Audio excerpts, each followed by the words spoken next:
Hey, Bruce. Hey, can you hear that fan really loud? I'll turn up my speaker and let's hear it. I don't hear anything. Okay, the AC is out in the office. Okay, yeah, I don't hear the fan at all.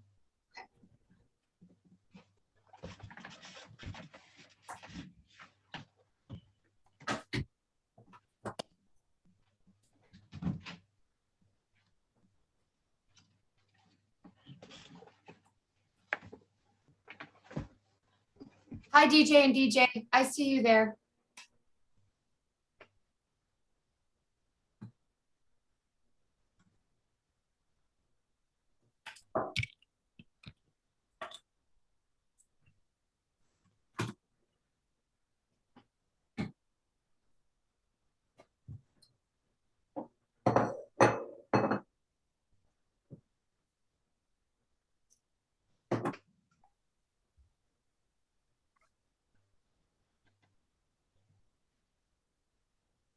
Hi, Susie. Hi, Bruce. Hi. Okay. So did I wonder if Keith got his camera up and working yet? Good question.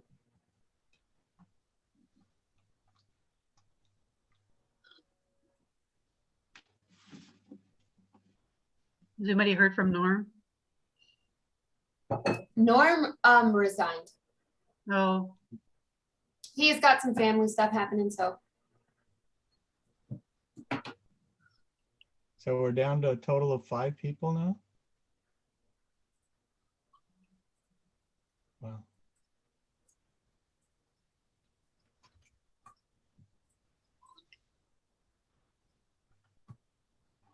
I think I just sent Keith the right one. He's having trouble joining. new equipment, I'm sure. Yeah.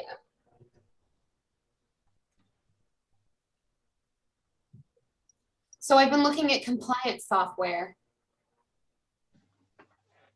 Yeah. and I'm super pumped up about it. I could not be more excited about it. There's some really cool stuff out there now. So what does it do? Fly drones around to see who's doing what? It's actually really cool. So one of the things they say with compliance is that unless you're doing it street by street, chunk by chunk, you can't do it efficiently. You can't really choose a piece here, a piece there, because if you don't have consistency, it's not really going to pan out right.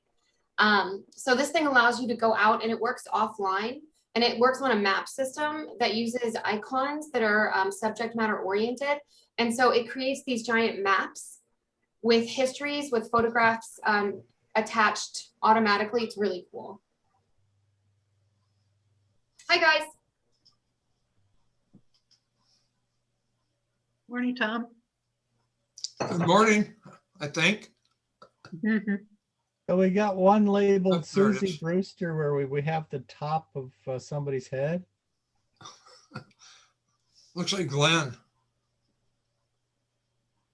Yeah, Susie, you're labeled Sudden Valley. So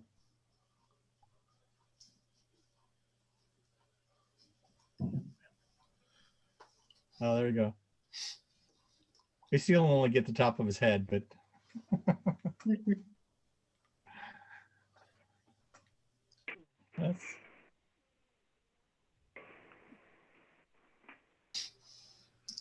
That's not right.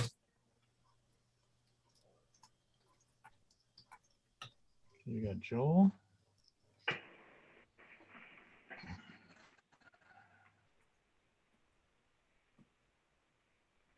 Good morning. Hey, Keith, you got a camera How are you? running. Yeah, a little blurry, but hey, I guess it works. Point it down a little and it should focus automatically.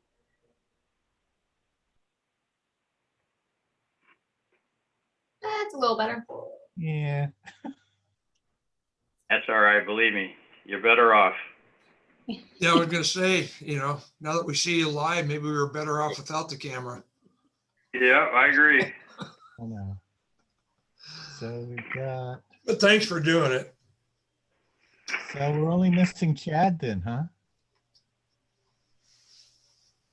What about Norm? Is he gone? Yeah. Yeah. Susie just said that he resigned.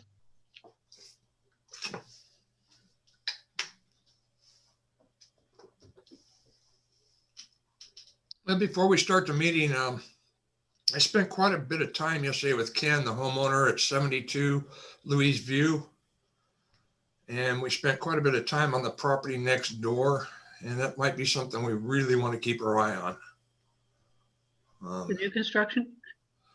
Well, I don't Or know the- if anything's been approved or not, but I don't see how anything can be built on that lot.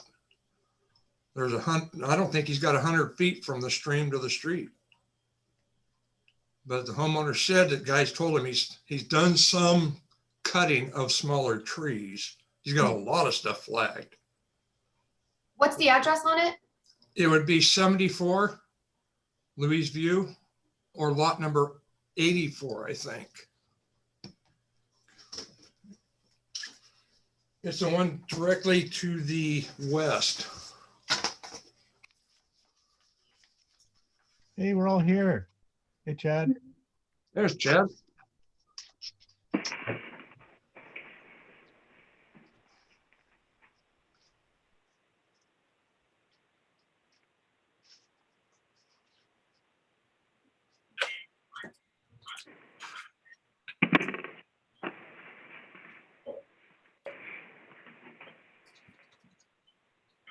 So wait for Chad to get connected here and then we'll get our meeting started.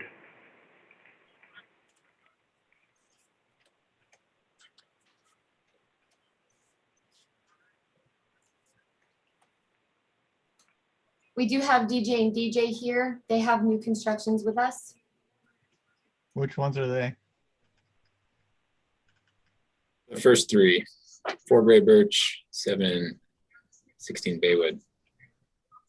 Susie, that would be lot 45. Lot 45. Yeah. And I think 74 Louise View. Lake Louise View. Mm-hmm. I'll look into it. Susie, do we have any other attendees today? It looks like just DJ and DJ. His name is Connor.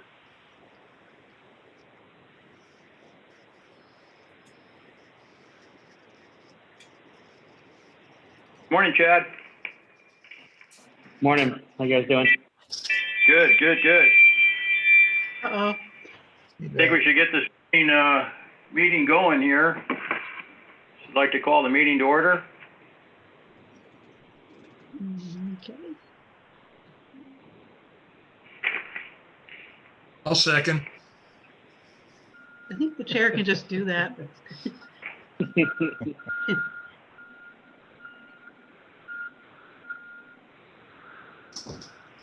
All right, Joel, we should probably get on to Joel's stuff first.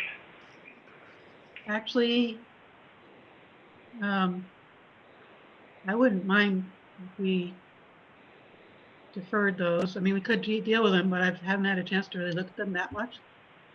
They don't seem terribly complete, or they didn't when I last looked. Well, we'll let Joe make his presentations and we'll make a decision on whether they're complete or not. Okay, should we do the agenda and minutes? I probably should do those first and then we go to the main.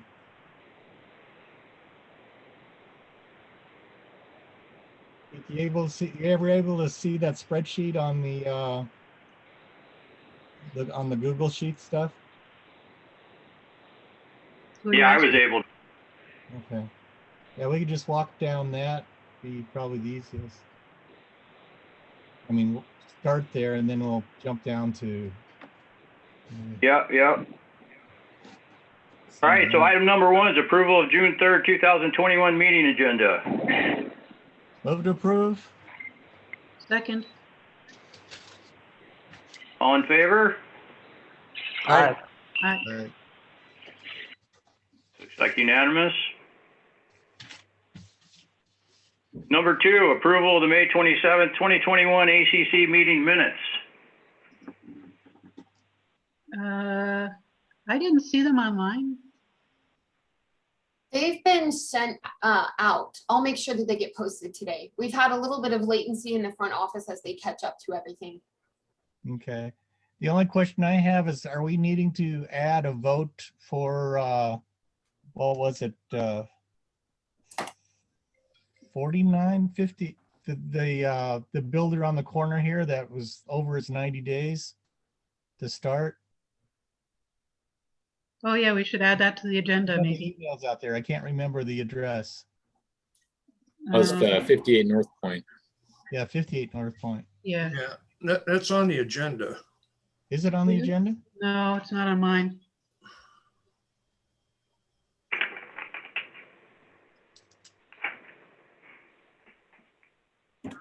Oh, that's 23 Jasper Ridge.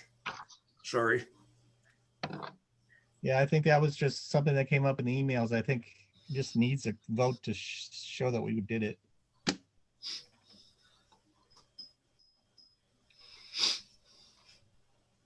Susie, is that something we need to add to the agenda? Sure, we can do that.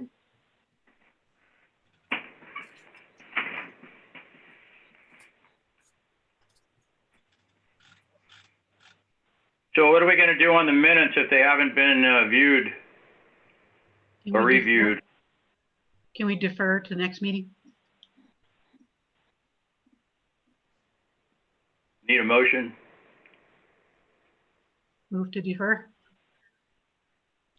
Sure, a second. That way we can just knock it off next time. Yeah.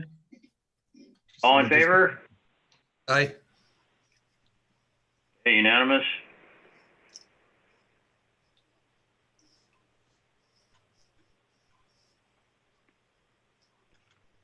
You guys good if we move on down to the new house starts by Joel? Okay, yeah. Like Karen had said before, though, it just came out like where we could really only look at it yesterday, so that may not have been enough time for her to actually review the plans. Is that for all 4 new starts or one in particular? Well, I got a chance to look a little bit and notice a few things missing for all of them, but you know, and we went and looked at the sites. So, but it seemed like there's, you know, only one driveway profile, not very good. You know, they don't say the shape; they just say maximum slope, average slope. And I didn't really get the chance to see whether it worked.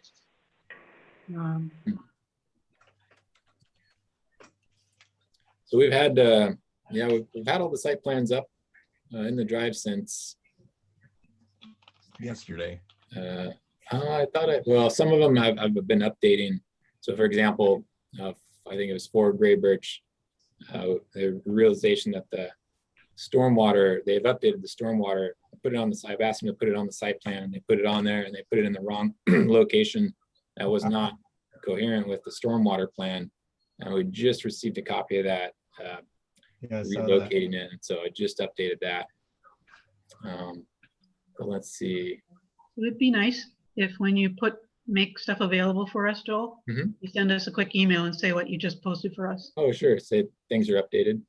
Yeah. Let's see.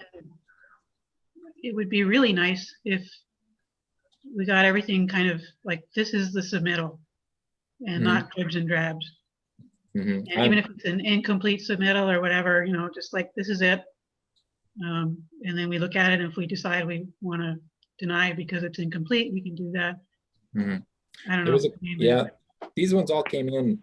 So we've got DJ and EJ here. They've got 7 builds this year they've submitted, and the first 4 of well, 4 of them they submitted with all the digital documents, and then we sent it back, said, hey, we had some issues here, and then they submitted all 7 of them with hard copies, which we have. And so questions about, you know, spec sheets being missing, things like that. We do have all the hard copies here at the office. And then there was those 3 that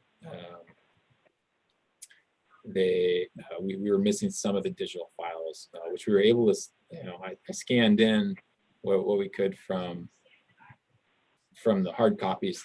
So we've got the surveys are up. Spec sheets are up, applications are up in the drive. The one thing we are still missing is a digital survey from, I believe it's 7 Baywood, and we have a physical copy of it. It's just a large format, and I couldn't scan that large format. So we have requested that they do come through with digital copies of all of the surveys, but especially we do need one from 7 Baywood. DJ, we have Connor here. Mhm.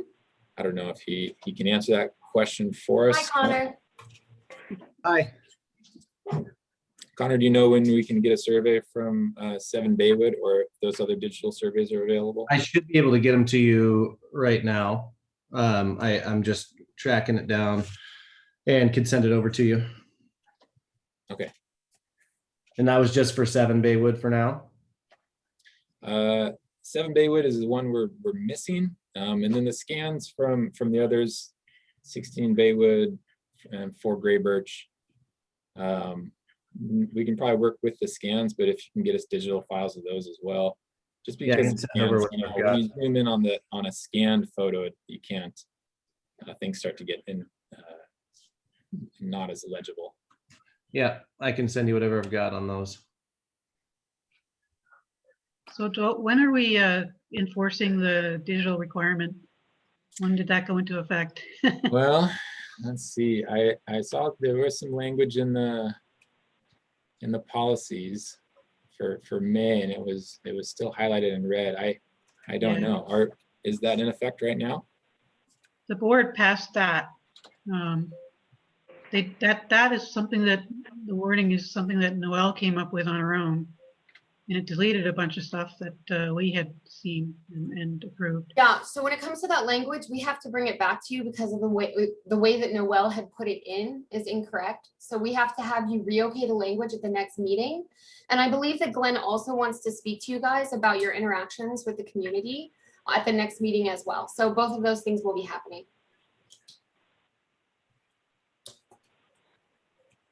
And the paint color thing also, I think, is a policy change, right? Yes, and that's going well as through the next meeting.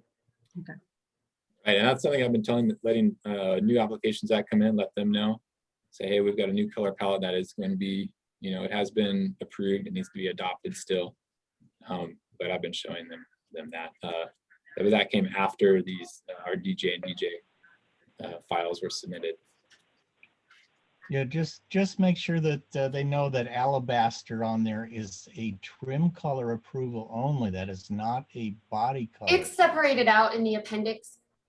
Okay, because we Okay. have one house today that wants to have alabaster siding with black trim and black doors, It's very popular right now. white and black. Yeah, Yes. that's Mm. colors at all. Okay, but I'm sorry. That's jumping ahead. On the gray birch one, do we have a completed specification sheet and stuff? Because that's where we look at the different materials and stuff going in there, and Mhm. it's still not listed on the, nothing's posted yet on that. I mean, that's something that we look at. Okay, let's see here. This one, I think, was one of the first digitals, and it came in with a digital application. Not Yeah, filled out. and so they submitted, yeah, this one didn't have the digital spec sheet filled out. Let me check on our physical file. It does, should.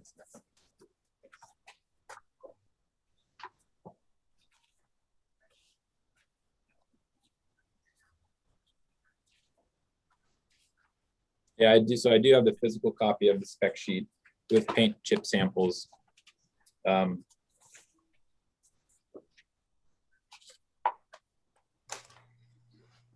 So what we did for this before they submitted the hard copies, DJ submitted a paint color. Let's see, where is it? Yeah, I see they've got a separate paint color one Mhm. there, and which looks like it's just kind of, we look it up based on what the address is, because it's just kind of a generic for all the houses or something. Mm-hmm. So they're kind of planning out because they've got eight different builds coming. And the ones we have for this year, 4 gray birch, we have 1475 for the siding and body. All right, share my screen here. Let's see which one's it.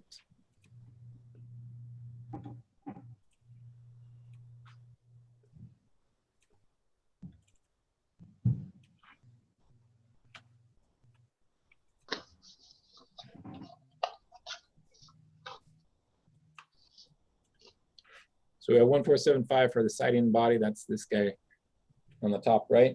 And then the trim color is going to be cliffside gray,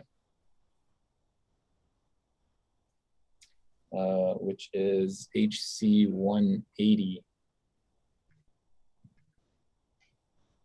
Doesn't look like there's oh yeah, it's down here on the bottom. The lighter. It looks kind of white on my screen, but it's more of a gray. Yeah, I see a light gray. Okay, looks like gray to you. But we do have a completed, the whole spec sheet filled out. Physical copy. We can request the digitals from DJ and DJ. Quick question. Or I can on scan that. them. Joel, can you hear me? Connor, yeah. Yeah, so quick question. On some of the guidelines, it was saying that you can't send a photo or digital copies. You want actual physical paint chips or a painted sample. So I did not include them in the digital file because that goes against what was requested. So I brought them in hard copy to appease the outline of what you guys were requesting. And that's what I requested from them too. We received the digital files and I said, hey, bring a hard copy in. ACC is going to want to see hard copies as well. Yeah, I think the intent of the policy change was to require both. But it's questionable whether the policy change went into effect. Anyway. Well, I can certainly scan this copy in for us, but they do have a completed physical application. Well, actually, their choice of paint colors really doesn't bother me. As long as the light colored ones are not used for body, I think they made a nice range of paint colors personally for all the houses. So that's not my concern. It's more the rest of the materials and stuff then. Yeah, the concrete facing or the lighting samples and all the rest of that stuff. Retaining wall finishes, and roofing and wood accent, everything, I guess. Yeah, sure. I can pull up if you want to see what the lighting sample would look like here.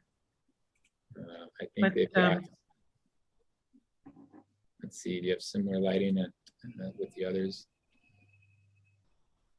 So 16 Baywood, for example, does have this. Is a scan of the application, and this looks like it's the lighting sample for all of the properties. And those are all frosted glass on that. They appear to be in the photo, and we'll make sure they are when they do come to be built. And if I can chime in for a second, I'm happy to use whatever we need to use. After talking with Joel, he was saying it's got to be carriage style, downward facing light. If there's any glass on it, it needs to be frosted. Even if it's fully enclosed, I'm open to that. We just hadn't, with doing 8 of them out there, along with a number of other projects we've got going on, I had not predetermined exactly what light, but I'm happy to use those or anything that meets the requirement. And the roofing, is it all black asphalt shingles in on everything, or yes? What? Yes. We just want that documented in the file is all. That's included on the spec sheet. Yeah, we've got it there. It's roof style or roof type asphalt / comp. Good. Otherwise, so let's see, let's go back here. So for gray birch, we should have a survey up. Oh, where is it? Did it get jumbled?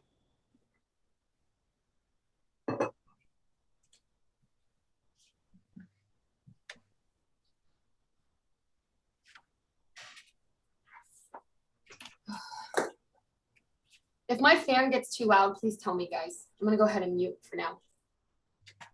Yeah, Okay. can't hear your fan at all, Susie.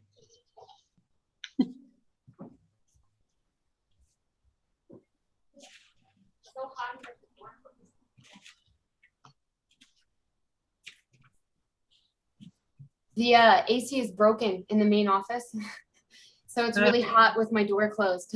Oh, boy.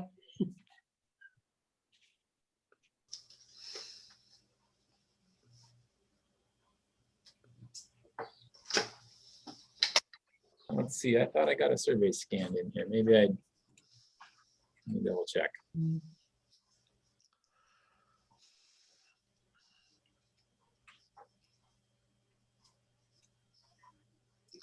You know, this might go along with our discussion to go from a 90-day start date to 180 days, which I think is a great idea.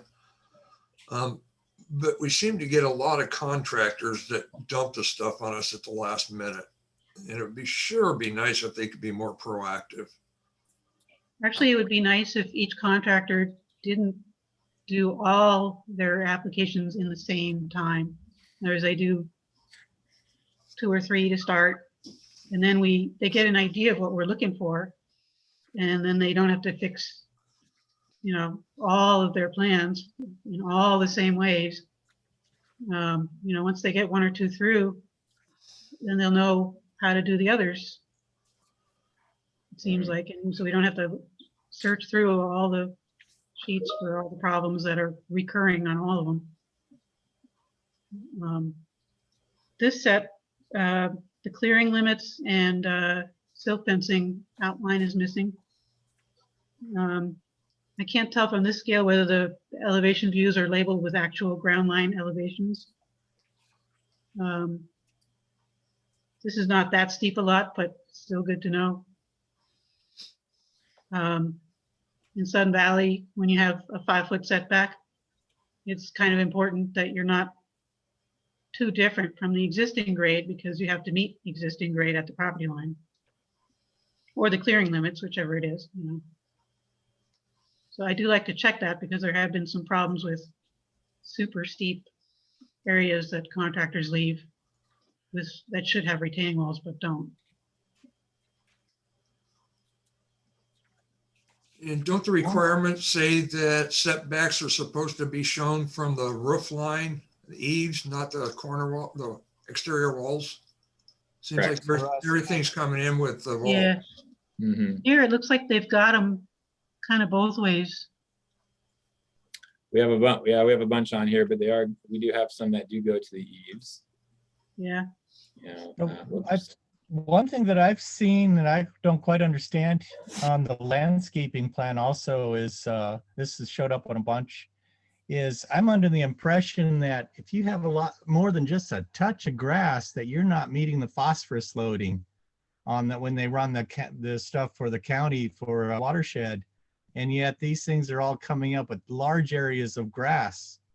And is that really what's going through the county? Are they actually approving this landscaping plan? Because I went through it when I was looking at building, and you talk to most of the other builders now, and they even will say that, you know, you have to have just a tiny bit of grass to qualify.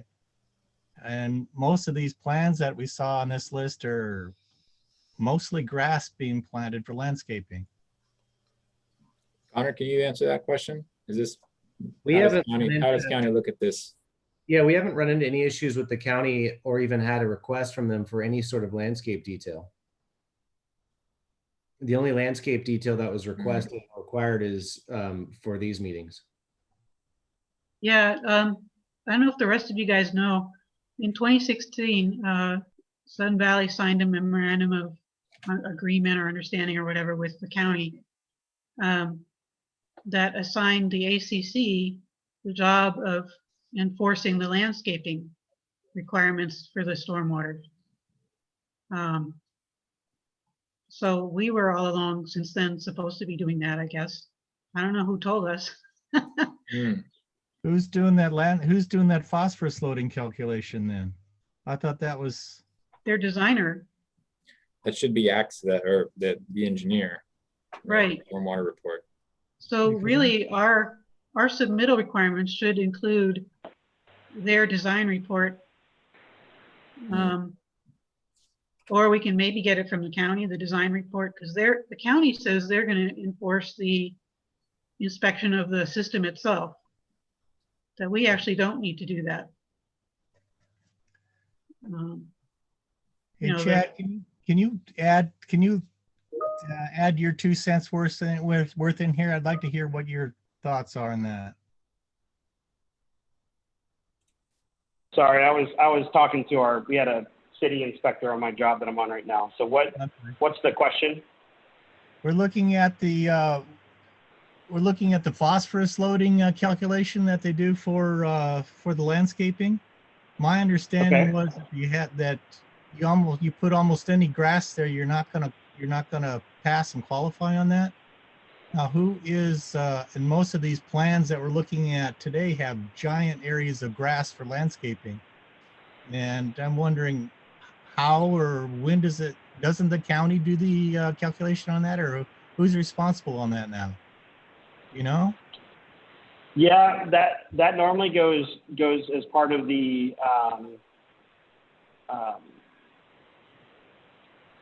county does approve that, and that goes as part of that landscape calculation that they have to have. Have these plans been submitted to the county?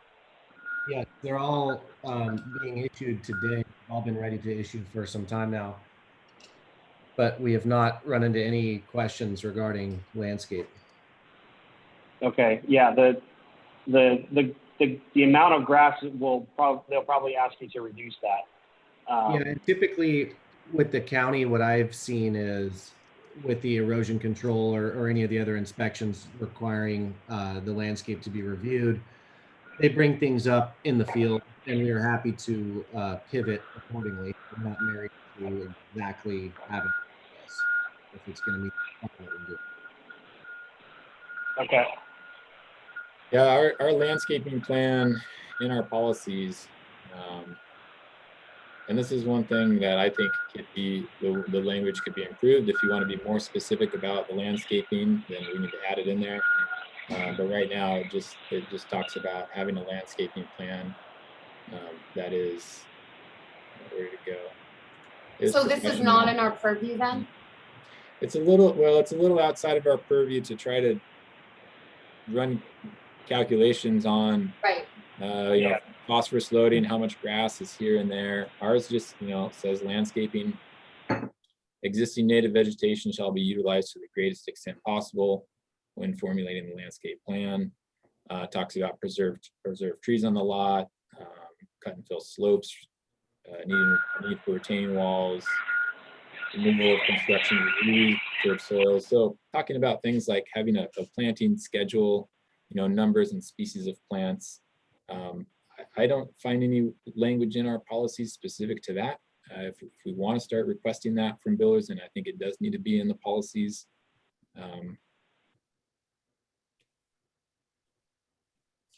Well, otherwise, requiring a landscaping plan doesn't mean that they can put whatever they want and we'll approve it. Because if they have a landscaping plan that's bare dirt everywhere, that's their landscaping plan. Just because they submit one doesn't mean we approve it. It has to, you know what I mean? Mm-hmm. I understand that, but we need to be explicit with our language on what we are accepting for a landscaping plan.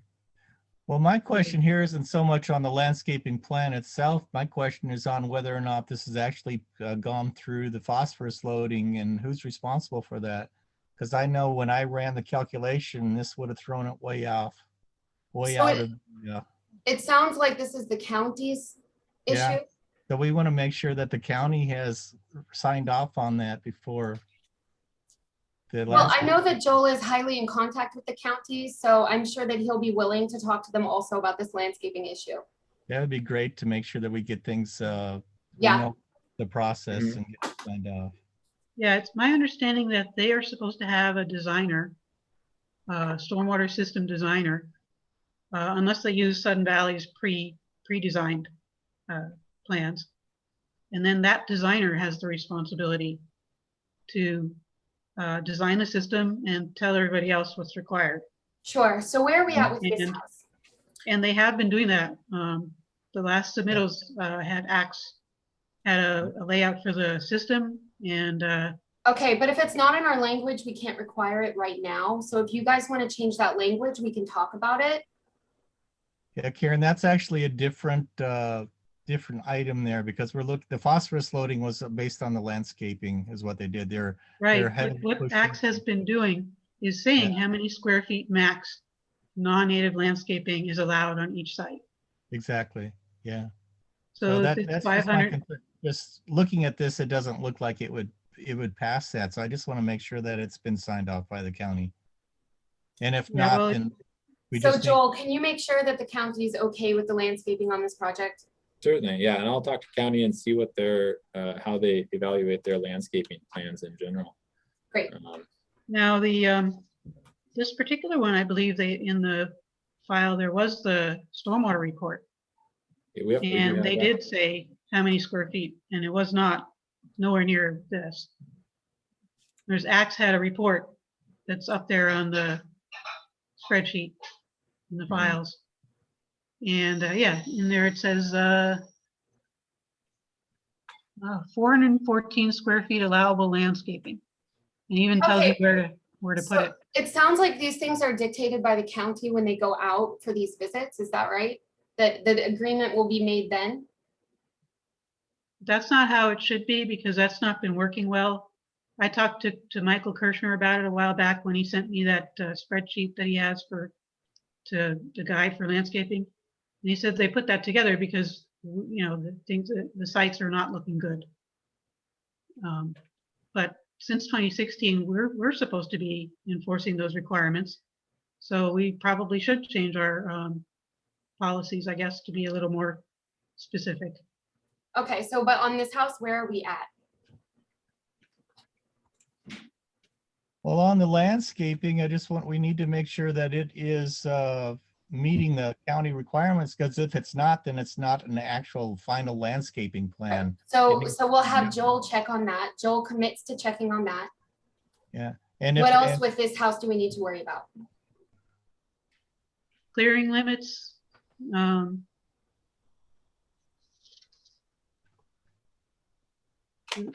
The stormwater plan in the report, for whatever reason, it has the treatment trench downhill from the house, but the pipe that goes from the driveway to take the drainage there goes all the way over to the property line where the park is, almost there, and then blasts through the root zones of all the trees that are supposed to remain along there before getting to.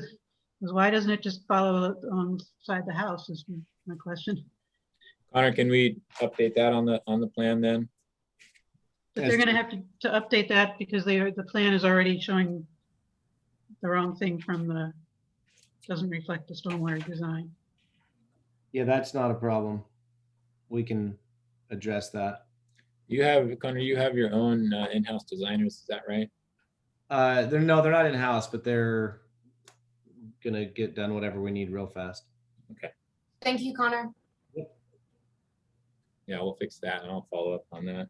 And real quick, just to add to it on the landscape or anything else, just to reiterate, we're not married to any particular plan here. The designer put a landscape plan together, and if there was an oversight on quantity of non-native materials or things like that, we are happy to follow whatever guideline is needed and show that on the plan and get it back to you guys as quick as possible.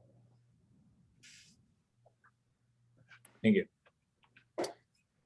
Yeah, I think it'd just be switching from grass to native veg and then planting ferns and the normal stuff we see around here instead of solid grass all the way around. That is fine. Yeah, that's great. We're happy to.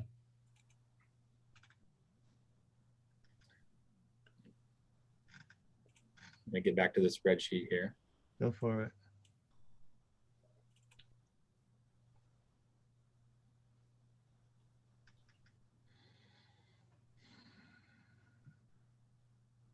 All right. Yeah, we have a new inspection, Connor, where we inspect before the dirt work begins. And at that point, the silt fencing has to be up and the and tree protection barriers around the root zones. Okay. So that's going to be a big change because a lot of trees have large root zones, the larger trees. And so I think there's going to be a lot more trees cut down, I guess, which is We had better that- than we had that better than conversation. creating hazard trees. Okay, Connor, did we had that conversation about tree fencing, didn't we? Yes, we did. Okay, good. And that's where the potential issue comes in with creating a protection zone that would then, depending on how that calculation is for how many feet based on the diameter of the tree, that could encroach into an area where we just need to be able to dig for our footing, to the other point of there might need to be more trees to come down. Yeah, so Right. we talked about that. The International Arborist Association recommendation was a foot radius per inch diameter, but our language goes to the drip line. Yeah. So Like, so we're looking at the two large trees just below the house there. Looks like they would. 'Cause I'm not seeing where I'm not looking where it's showing which ones go. I guess I'm Oh, still. there's the word remove is on there. yeah, the trees to be removed are grayed out, and it's it showed. Why is it doing this? Whoop. Hang on, folks. Okay, we're on that one. I'm having some.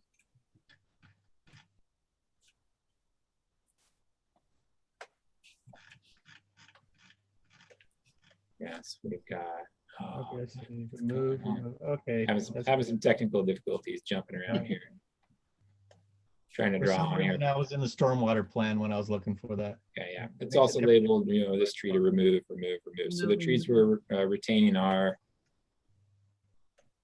up in this top corner. And this is where that dotted line going, the little arrows going all the way over to the property line and then down are going to That's where the destroy. stormwater- Mhm. You don't want to So- trench through the. Yeah, so that's that. one thing we'll follow up on. I've got in my notes. We'll move that stormwater drainage closer to the house. And I think that is what's on there. Let's see, your stormwater report plan does have it going there. So we'll talk and see if we can move that closer. Connor, how do you feel about moving that? I don't think that impacts anything negatively for us. It's easier. Okay. Yeah. We would probably just go in line with the edge of that patio and Mhm. straight back from there to tie into the initial arrows that we see now. Actually, it might be nicer to go around the other side of the house if that's, no, I guess that's not possible. It doesn't slope that way.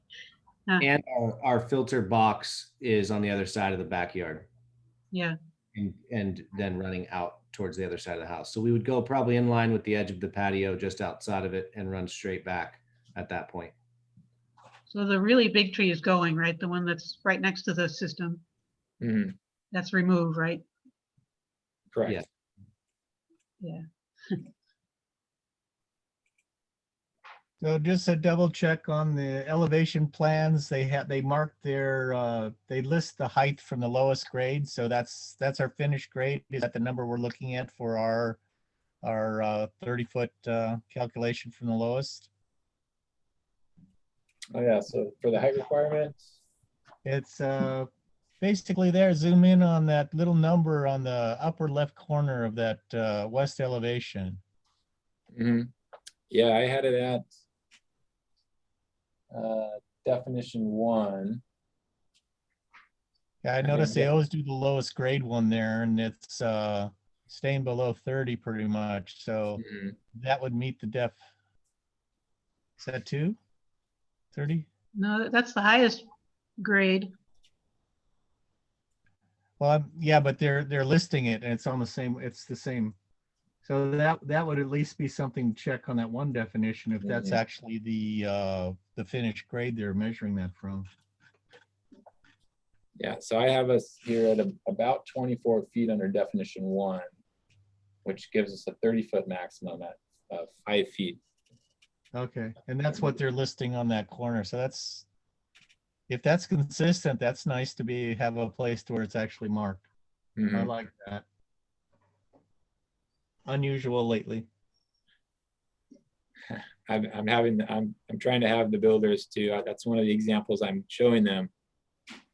Here's, bring this, put a dimension on there showing 5 or 10 feet away and how they're meeting the higher requirement. So we don't have to do This one doesn't say maximum height from where. measurement and guesswork. Yeah, I don't think we have those on. So ideally, you just put an elevation there and then it would be clear. Mm-hmm. The ground elevations and then We the do have elevation that of the down here. Yeah, we got our grade elevations. But some they way do that we can list- figure it out. Hey, Karen, they do Hello? list on the maximum height from lowest grade. So Hey, Mark, if what's that- up? Mm-hmm. So that's nice. If that is actually from the finished grade, then makes a nice place for us to double check. See? Oh, Right yeah, there. okay. And I think all of theirs was doing that, so that's nice. Okay, I'm sorry. Joe, Those are the big, everything else, the big issues they've already done work to meet the requirements. We're at 32.7% property coverage, 41. Well, I guess it'd be 59% of open space. I don't have any other qualms about this. Just a quick question. On their stormwater site plan, it's a 65-page document. Figure A does have their phosphorus calculations, Mm-hmm. but I don't know if that's based on their current landscaping plan. It was done in 2019. Mm-hmm. My guess is probably not. I think usually this will come first. And they're looking at the impervious surfaces and they tell you how much native and landscaping can be. So that's one of the things I'll follow up on is their landscaping plan and talk to the county and make sure that their landscaping is in line with their stormwater report. yeah, that'd be great. And then, so the two things I'll follow up on here is the landscaping plan, and then the stormwater drainage reroute. And the other thing is show the clearing limits. So we can kind of eyeball whether that's likely to work with the trees that they're renaming. And also then, if we do want to enforce the native planting, which I believe the general language in our policies does support our right to say, look, we want to see ferns and stuff. We don't want to see grass.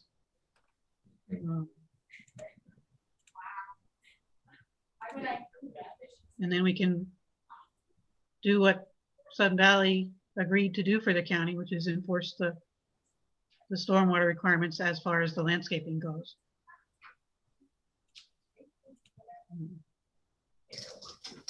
I guess the clearing limits are important for two reasons. On steep lots, it helps us check to make sure that the design is realistic. And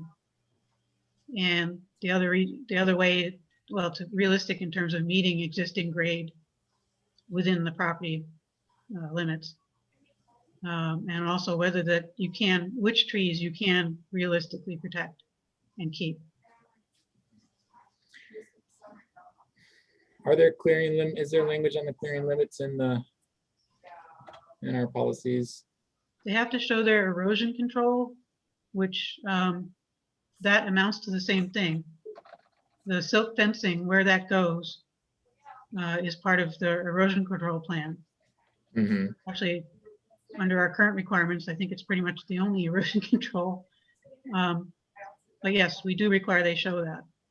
The county does inspect for erosion control too. Is that right, Connor?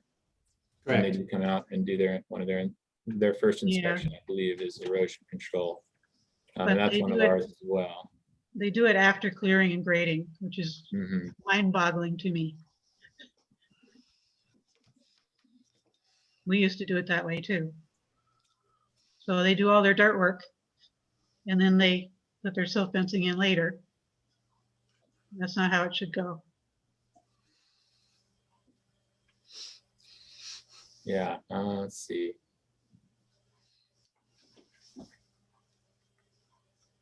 So we'll be the only ones out there inspecting before they dig.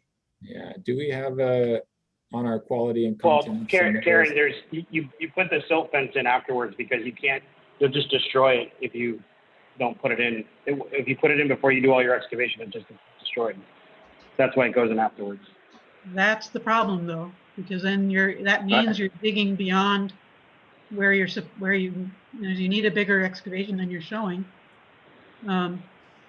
The silt fencing. It's a chicken and the egg thing. There's situations where because these sites are so tight, you'd have to put silt fencing onto somebody else's property, and then or it gets destroyed. So you're doing it 2 or 3 times. That's why it goes in. In your excavation, it doesn't last that long, and that's part of why they don't let us excavate until June. I Problem also, with that is you get your hazard trees that way. What I've seen is they excavate beyond the property line, and that's not allowed. It shouldn't be allowed. Maybe Well, no, that part shouldn't be allowed. But once they're done excavating, they have to protect what they've disturbed, and that's part of the process. Otherwise, it just gets buried. Whatever they put up, it's not going to matter anyways. I don't see in our policies either silt fencing required on the site plan. I know it's an inspection we do, but it's not explicit in the language. If that's something we want to add. Let me look at it. Yeah, if you can find it. We do require erosion control, but I haven't looked at it just recently, so I don't know.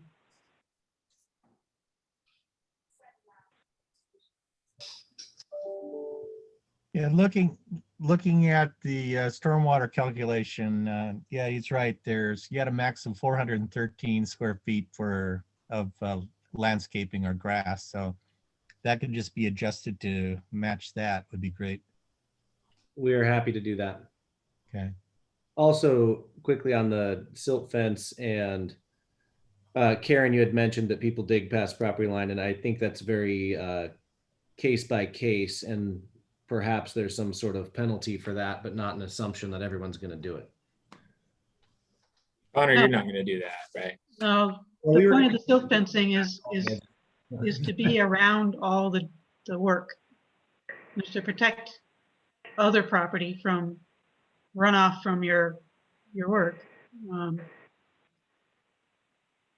So and we take that very seriously. We build 100+ homes a year, and we deal with it on every single one of them. Our guys are very detailed with that. We know our limits and our boundaries, and the second they're out of an area, they're putting a silt fence up, and it will catch any erosion from that point forward. And while they're digging, it's a quick turnaround when they're in there doing that until the silt fence is put in place.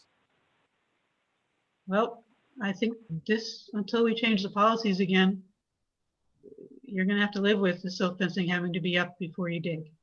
So you may want to move it further away. It's silt fencing is on there on our policies. Approved and effective silt screening devices must be placed appropriately within the job site. But requesting it on to see it on the site plan or a clearing boundary on the site plan, I can't find language in our policies. And does a policy state whether it's placed before or after the clearing? To me, silt fencing is a surface erosion control thing. To me, that's placed after clearing. Mm-hmm. But, does it state on our policies when? It does now. Mm-hmm. In the inspection section, there's an inspection for that before excavation. Let's see. Can you guys see me? This is Justin here, and the actual earthworks contractor for DJ. We generally put the silt fence in after clearing, before digging. So I know. And the problem with that is I've seen some really ugly sites But so, and this is county, Bellingham, everywhere where we've done this, but like they were saying before, when the trees come down, it destroys the silt vents. But as soon as those trees are down and out of the way, we stick it in before we start digging for the foundation. We put the salt fence. Right, after tree felling, but before digging. Yep. Okay, that sounds good. If Sounds that's, reasonable. if that's general practice, then that sounds great to me. Yeah, it doesn't make sense to do it before you drop trees. Mhm. Yeah, and Okay. with the county too, they don't check for it either until the foundation inspection, but I always do it way before then. I do it before digging. So trees, silt fence, then digging, and then yeah, as the county rules are, they don't inspect till foundation, but we're always way ahead of that. Great. Yeah, I don't see any language in our policies that says silt fence comes before clearing No, that wouldn't make any sense. either. So I think, yeah, Just before digging. right, clear, silt fence, dig, and that's our first inspection. So if that's good with you guys, that's what I was planning on doing anyway. So Great. Thank you very much. All right, well, I don't have any other, the big, cross that one. So just the landscaping plan and the stormwater drainage reroute. And I think the general ethic in Sun Valley is that you disturb the lot as little as possible. And rather than clear the whole lot and then replant native plants, it's better that you clear what you need and replant only there and leave what's there natural.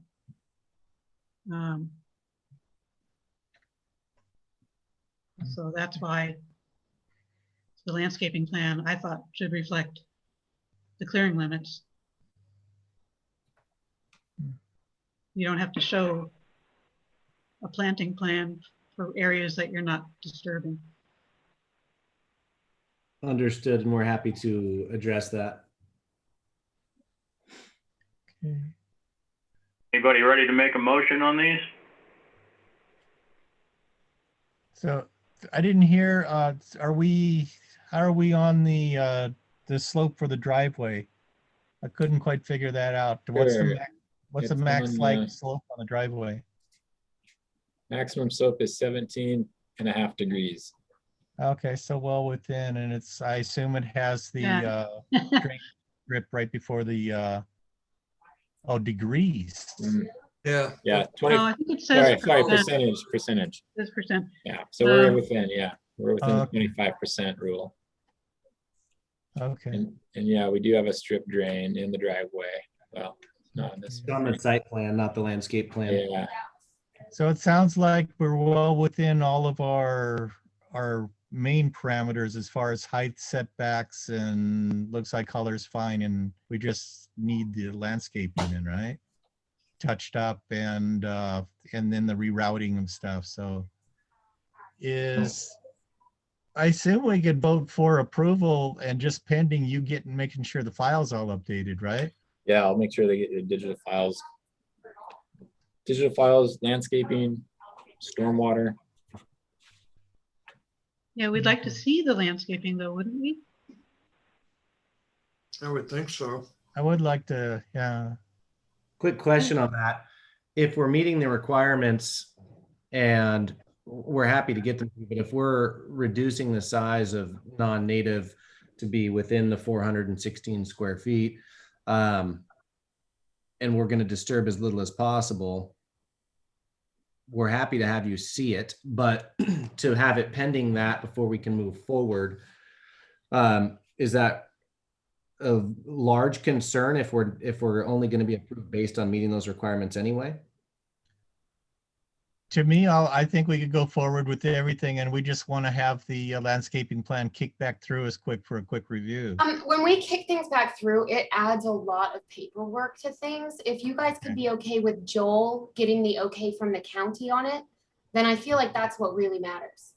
It looks like as long as he can get it down to, if we're gonna convert the grass area to native veg and get the grass down to below the 400 and 13, I think it was, square feet. And if Joel can just double check that, I would be happy because I wouldn't be looking for anything else. Mhm. Yeah, I'm okay with that. And where the grass goes, sometimes it seems like the designer actually shows where he thinks it should go. And typically he shows that it goes over the system. Some of it anyway. I don't know why. Axe does that. Okay. So I move to approve with the, and then Joel will get the updated information we're looking for to, and make sure that it's as we were discussing. Can I still discuss? Sorry. I think that it would make Joel's job and the county's job a whole lot nicer if our landscaping plans were required to show what the plant species are and at what spacing or how many, you know, in any particular area, if they're replacing with landscape, you know, with native plants. Like, I don't think we care what they do in their 414 square feet of non-native landscaping. Well, I mean, we might if it's really ugly, I guess, but to have some kind of, like, following the county's spreadsheet, maybe they pick some trees and some shrubs and some ground covers and say how many per, especially Sure. like You guys are welcome to discuss changing your language, and we can always get that in whenever you need to be voted on. That'll be a good job for our planner too. We don't need to tell, to have in our policies, you shall use Douglas fir. You know, I mean, we can't go that level of detail in our policies. So I guess I'm wondering why we need. I think the idea though is right now that we're trying to review the plans. We're not trying to address policies. If we want to put that on a note, let's put a note about it, and we can discuss it later. But we need to start getting through these things because they're taking too long. Yeah. Agreed. So did we have a second on my motion? Did not. Yes, I seconded. So Bruce? Hey, Keith, I'm sorry, you're in charge.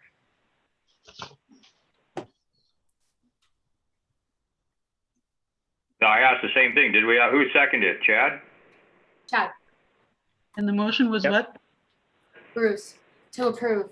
Approve, subject to approve with notes, and for Joel to confirm the updated landscaping plan. And the updated reroute of the piping. Right, and reroute the piping. Okay, all in favor? Aye, because I know you can't see me now, because all I can see is one square. Aye. Aye. Any abstain? Karen, how'd you vote? No, sorry. I don't like getting these things last minute and then not being able to really look at them. So I vote no. It looks like it There is approved. Aaron, this is Connor again. If I can address one thing, with Joel coming on later into the game here on the 19th, we had intended on submitting earlier, and when I reached out to do so, I was requested to wait until Joel starts to start sending him information. So I do agree that things could feel last minute, but I think part of it was that transition more so than somebody not being willing to get things to you guys earlier. I don't understand how that meant we got this batch 2 days ago, Tuesday. Okay, we understand that there's unhappiness with the timing, and we can remedy that going forward. But for now, let's stick to the schedule because we're already an hour in.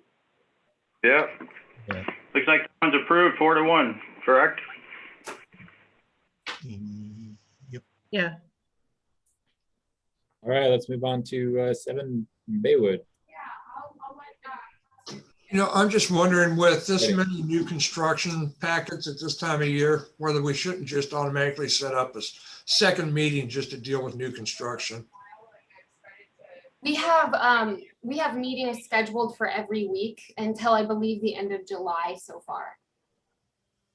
Yeah, so we really Joel, need is this the homework. Sorry? Is this the same builder, Joel? Yes, yep, we're DJ. We've got 3 of them on today. They've got 5 more coming. Has anyone had time to look at 16 Baywood? 16? We're on 7 Baywood right now. Sorry, 7 Baywood, excuse me. Item number 23. We walked the ground. Yeah, So, I mean, it I doesn't. haven't look gone like through the a plans very much. fairly easy build. So Pretty 7 flat lot. 7 Baywood and 16 Baywood are separated by this park easement here. So right now we're at 7, and then 16 Baywood is lot 68 next door, which is on the other side of this park easement. And this park easement does exist in our plat maps. It does? Huh. I was looking for it. It looks like, I guess it's an easement, so that would, but it looks like it's belongs to 68. Yeah, So I guess an easement is still, it just means that they can travel over it as opposed to ownership. Because I looked at the tax lot and it looked like it was part of lot 68. yeah, I guess it think just is. means we need to make sure we don't block easement going across there. So we have to be careful what's put on there, right? Mhm. Well, this so this particular one, the driveway is not going up the park easement here. It's going to Baywood Court. And then these lots are owned by, is it a father-son? Is that right? Correct. Connor, you still here? Yeah, And I correct. think you have some an easement granting lot 68 to run their stormwater through there. Is that correct? Correct. Okay. So both of these stormwater tie in together. And the stormwater plan has been designed around that. And so And they, just for clarity on that, they share one dispersion trench, which is on 16 Baywood. It bypasses the filter system. They each have their own system and their own routes. And after the lot 7 bypasses lot 16's filter, they then share one dispersion trench. mhm. That's the only shared part of it. Okay. So let's take a look at most landscaping. We've got a lot of grass again. So that's something that we can. I figured that note would carry across. We can change. Apply the same comments from the last one to this one. Yeah, I would assume there was a like type of a calculation done on that with their stormwater. Yeah, I didn't see it on the drive, Yeah, but I there didn't must see be it. one. Do we have a driveway profile? I don't think we had a driveway profile in these. Oh, we do. We do? Flat. Yeah. It's Which got a is little high. bit. It's got a little bit of a slope to it, but we're at 18. This is for 7 Baywood? Yep. Okay, Really? so the low spot is, 4 feet. where's the property line there?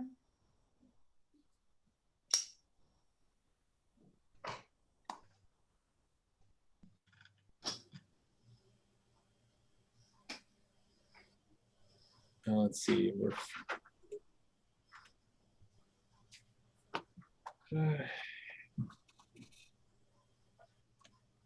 Says this is Baywood Court at 420.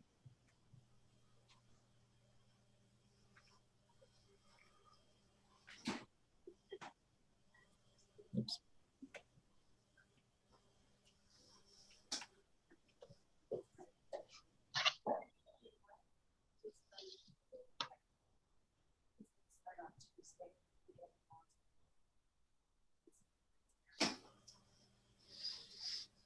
It doesn't look like property lines listed in the driveway section there.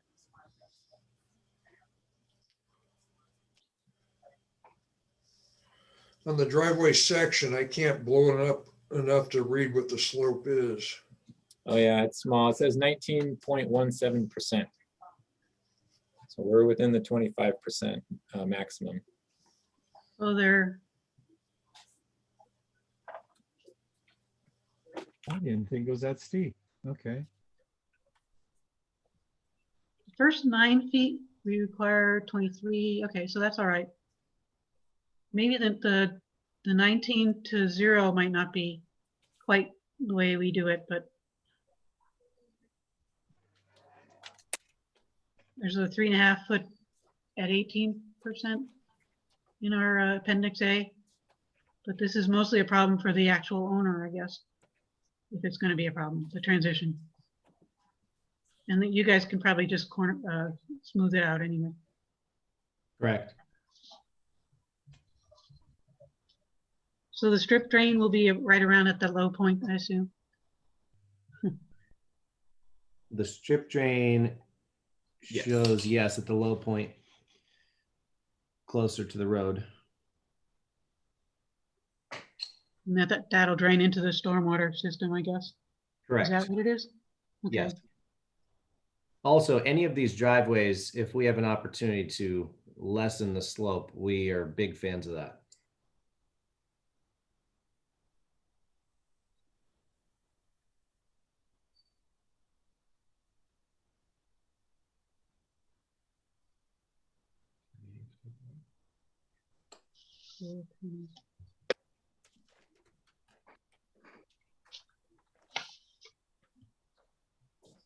Joel, we meeting everything else as far as your checklist, lot coverage, elevation height?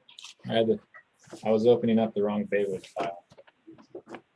Yeah, we're at, let's see, we're at 26 height under definition 1, which gives us 30 feet max.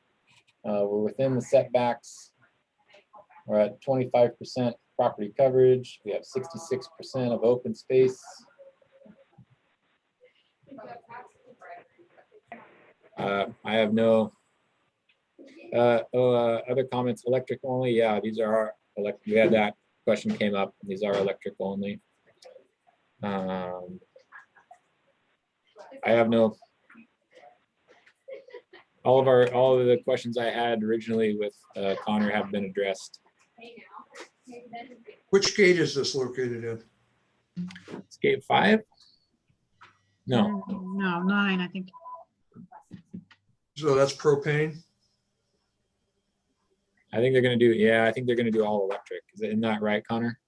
Correct. Okay.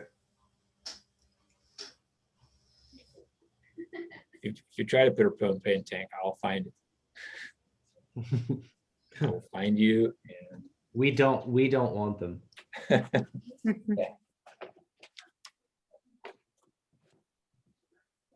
All right, Joel, you'll have the same comments regarding the landscape, stormwater and so forth. I didn't see the stormwater plan on this. Mhm. Oh, I Yeah. see it. Stormwater and digital files. I don't think we need any reroute on the stormwater here.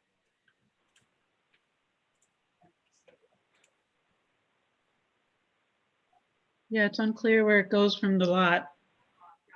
In my Yeah. printout. There was originally the stormwater had, this might be the original site, we had, it had been changed to a different, no, this is correct now. Yeah, it's going across this park easement and tying into 16 Baywood. Oh, okay, yeah. Yeah. Yeah, they should have something for that calculation also for max and landscaping. So if you could find that and make Okay, sure yeah. landscaping plan gets adjusted to meet that, we would need that. Sure, I'll have match stormwater report. And Bruce, I plan on after that first one, hearing the comment there, I'm going to address all of the ones we're submitting and get within that margin. Okay, yeah.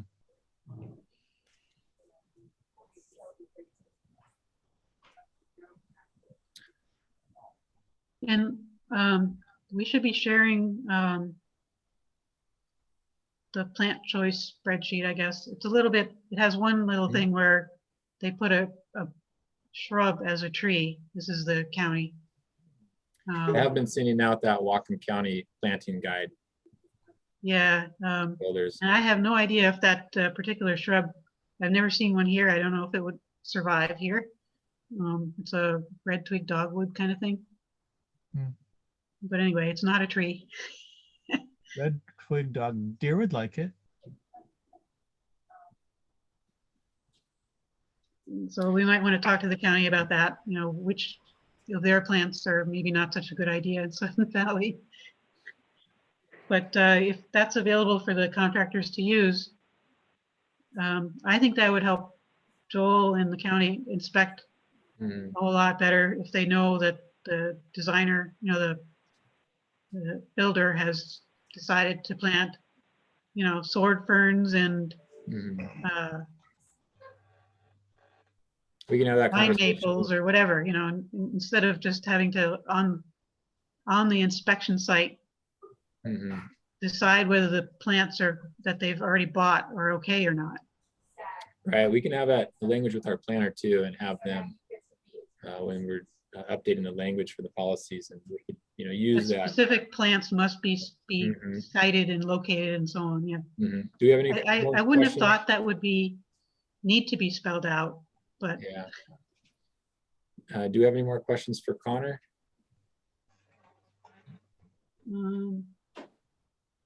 I think so. Seems pretty straightforward. Yeah, it's nice, easy, flat lots. It helps a lot. Yeah, their only fun's gonna be working with the neighbor that looks like it's encroached way over the line on him. Here on the, We've already experienced part of that. They're not happy, I'm sure. They've met the neighbors, yes. Yeah, lot 73 there. They've got a double combined lot going right around their corner, and they're taking their share. Yes, they have. Anyone want to make a motion? I move to approve with Joel getting the minor updates on landscaping plan, and I don't think there was anything else. I'll second it. Yeah. All in favor? Aye. Aye. Aye. Oh, unanimous. So who seconded, Tom? Yes.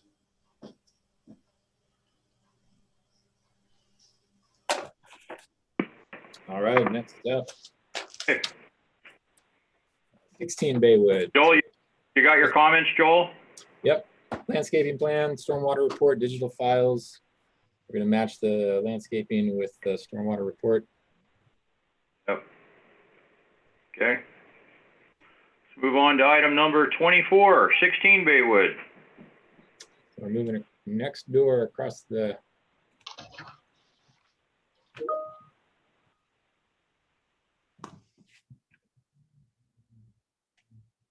Oh, let's see.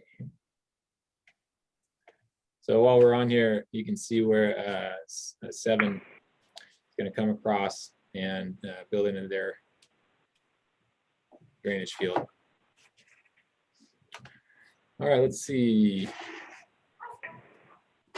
Oh, it says there's a big leaf lane label on the site plan somewhere. Yeah, take a look at your first page. Oh, yeah. We have 16 Big Leaf Lane and 16 Bigwood or Baywood. Yeah. Yeah, one of their other builds that's not on the agenda today is 16 Big Leaf, so we'll have to, hopefully that won't disqualify you on this one. Oops.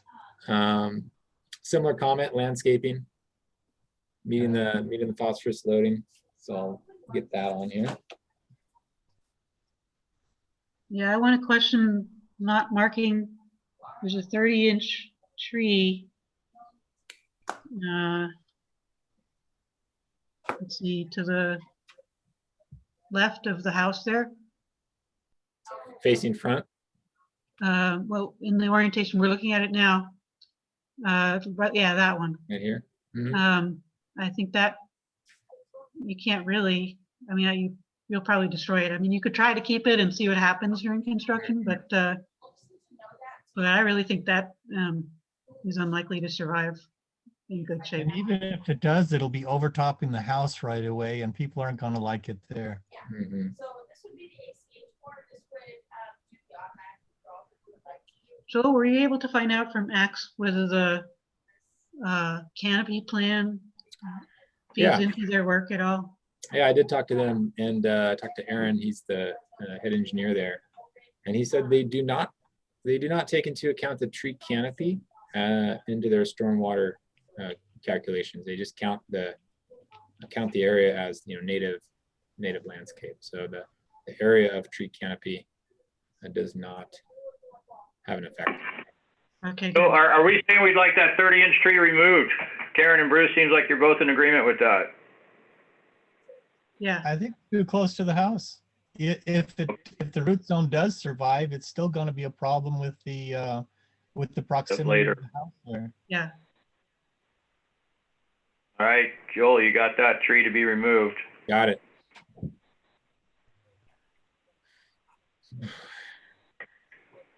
How are we on everything else? Lot coverage, elevation?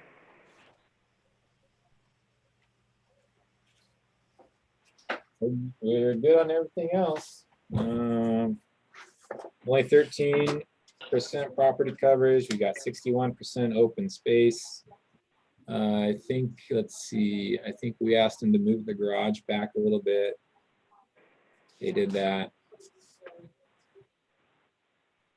We're at 23 and 8 inches on height on both definitions. Driveway slopes, what, 2%? Everything else looks good to me. And where's the lowest point in the driveway? Lowest point in the driveway, 10 feet away from the house, I think is, I have it marked here somewhere. They got Guessing where the about 420.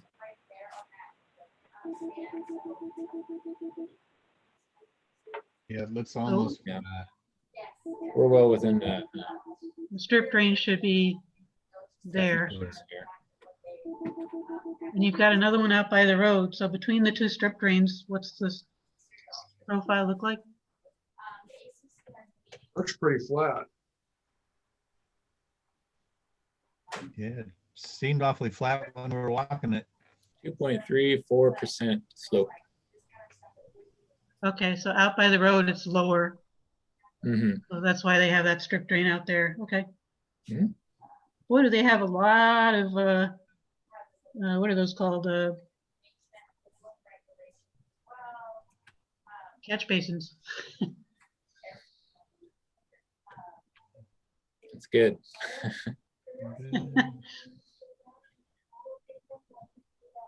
Lots of maintenance. Anything else to discuss on this one? Move to approve. Same update on the landscaping plan to match the phosphorus loading calculation. And a note to have that 30-inch tree removed. Okay. Yeah, and then a new site plan that is labeled with the correct address. Right. Anyone gonna second that? I'll second it.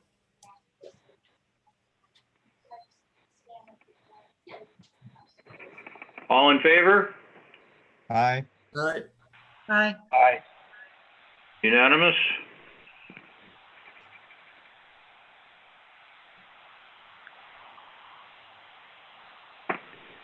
All right, let's move on to item number 25.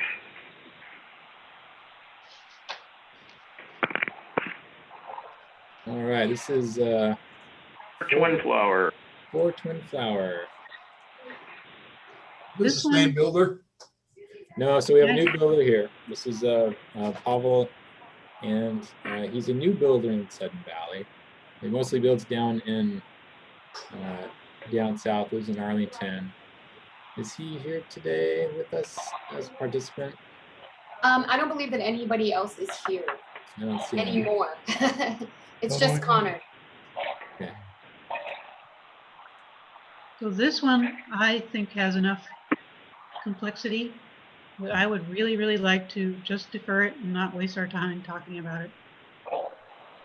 I'll second that. Yeah, I agree.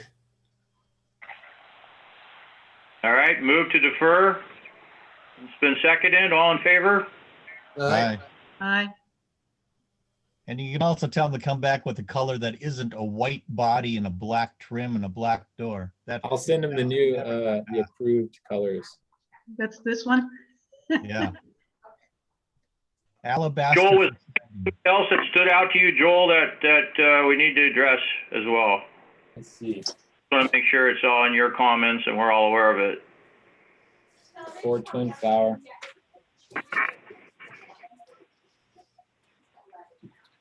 Let's see. There were some things that were, there were some minor details that were missing. You caught all my notes already, Let's right? see. Yeah. Yeah. I said his landscaping plan lacked some detail.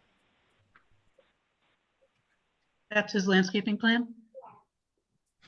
Yeah, so this one's funny because That's actually looks very much like the stormwater Yeah. guy. so this one is, I think he's having Axe do, I know, not just his engineering and stuff, but also his site plan. And when I talked to him the other day, Aaron at Axe, and he said, yeah, you know, usually we just do the engineering and stormwater. Once in a while, we'll do site plan, things like this. But he seems to be very good at providing updates and making changes. And He's amenable. yeah, he's learning the policies and he's figuring things out. Let me just check The my key other for me notes. also is, the key for me is also, Joe, is to make sure that their height is in there, because they say approximate height at 29 feet 2 inches, and it doesn't say where. And that's Yeah. pushing that height limit. Right, he's over the definition to 20 feet. I measured at 21 feet. And yeah, I've got 29.2 feet for his And is that F1. finished grade? Or what is that? It should, yeah, should be 5 feet away at finished grade. Other questions I had on this one, and it's kind of, I guess, a question for the ACC. And I told Pavel I didn't know how picky we wanted to be, but he's got his contours at 1 foot intervals, and our policies say 2 foot intervals. Do we care about that? No, it's readable. Personally, Okay. I don't. More detail. I can easily visually lump stuff. Mhm. Doing it the other way is harder. Yeah. There were some other things. His site plan wasn't actually at scale. The survey listed scale didn't match. And those were, you know, when I'm measuring them out on, and it became a printing issue. You didn't print it out on the right size, so the scale wasn't lining up. He was missing a driveway cross section. The front setback was about 17 feet 2 inches.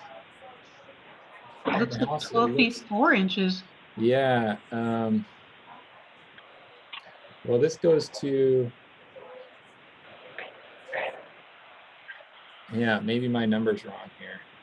Yeah, it shows 12'4" on the plan here. How did I get 17.2?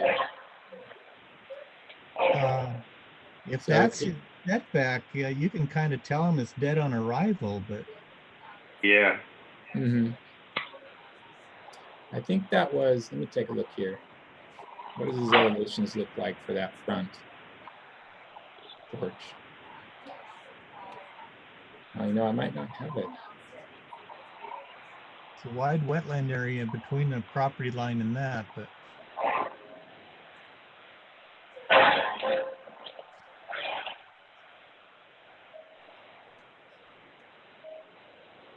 Yeah, he has some work to do. Yeah, and you make sure he gets aware of that. That setback's not gonna work. Yeah, if we're looking at that setback, I'd probably vote to deny and have them come back with something that's closer to fitting. Because I don't care how much time we have, if that's not gonna change that setback. He needs to correct something on that. Yeah, Mhm. agree.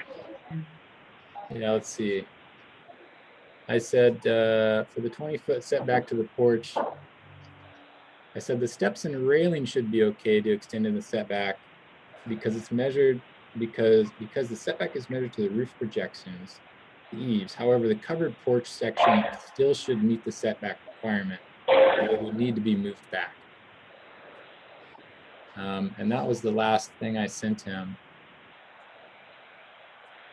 Okay. So he did send me the updated site plan, but it was before that comment. And I sent him some examples of the grading. So here's what I'm giving, showing the elevation in detail, showing elevations at finished floor. So he does still have some things, and it doesn't look like he's replied to me since this last email. Yeah. And here's this type of lot. It's really important for me, or I think, to know where his clearing limits are going to be, where his silt fencing is going to be. On the side, I can check whether he realistically catches existing grade at the property line, but in the back, I would want to know where he's proposing to leave undisturbed, and he needs to make sure that his proposed finished grade and the existing grade match at that point. All right, Joel, you got everything on that? Yeah.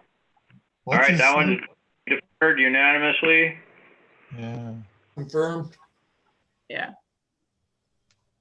And it's not gonna be for a week from now. You need to bring it. 2 weeks out at least, right? Yeah. All right. Yeah, guys, I've got a city inspector on site. I gotta go meet with them at 10:30. So.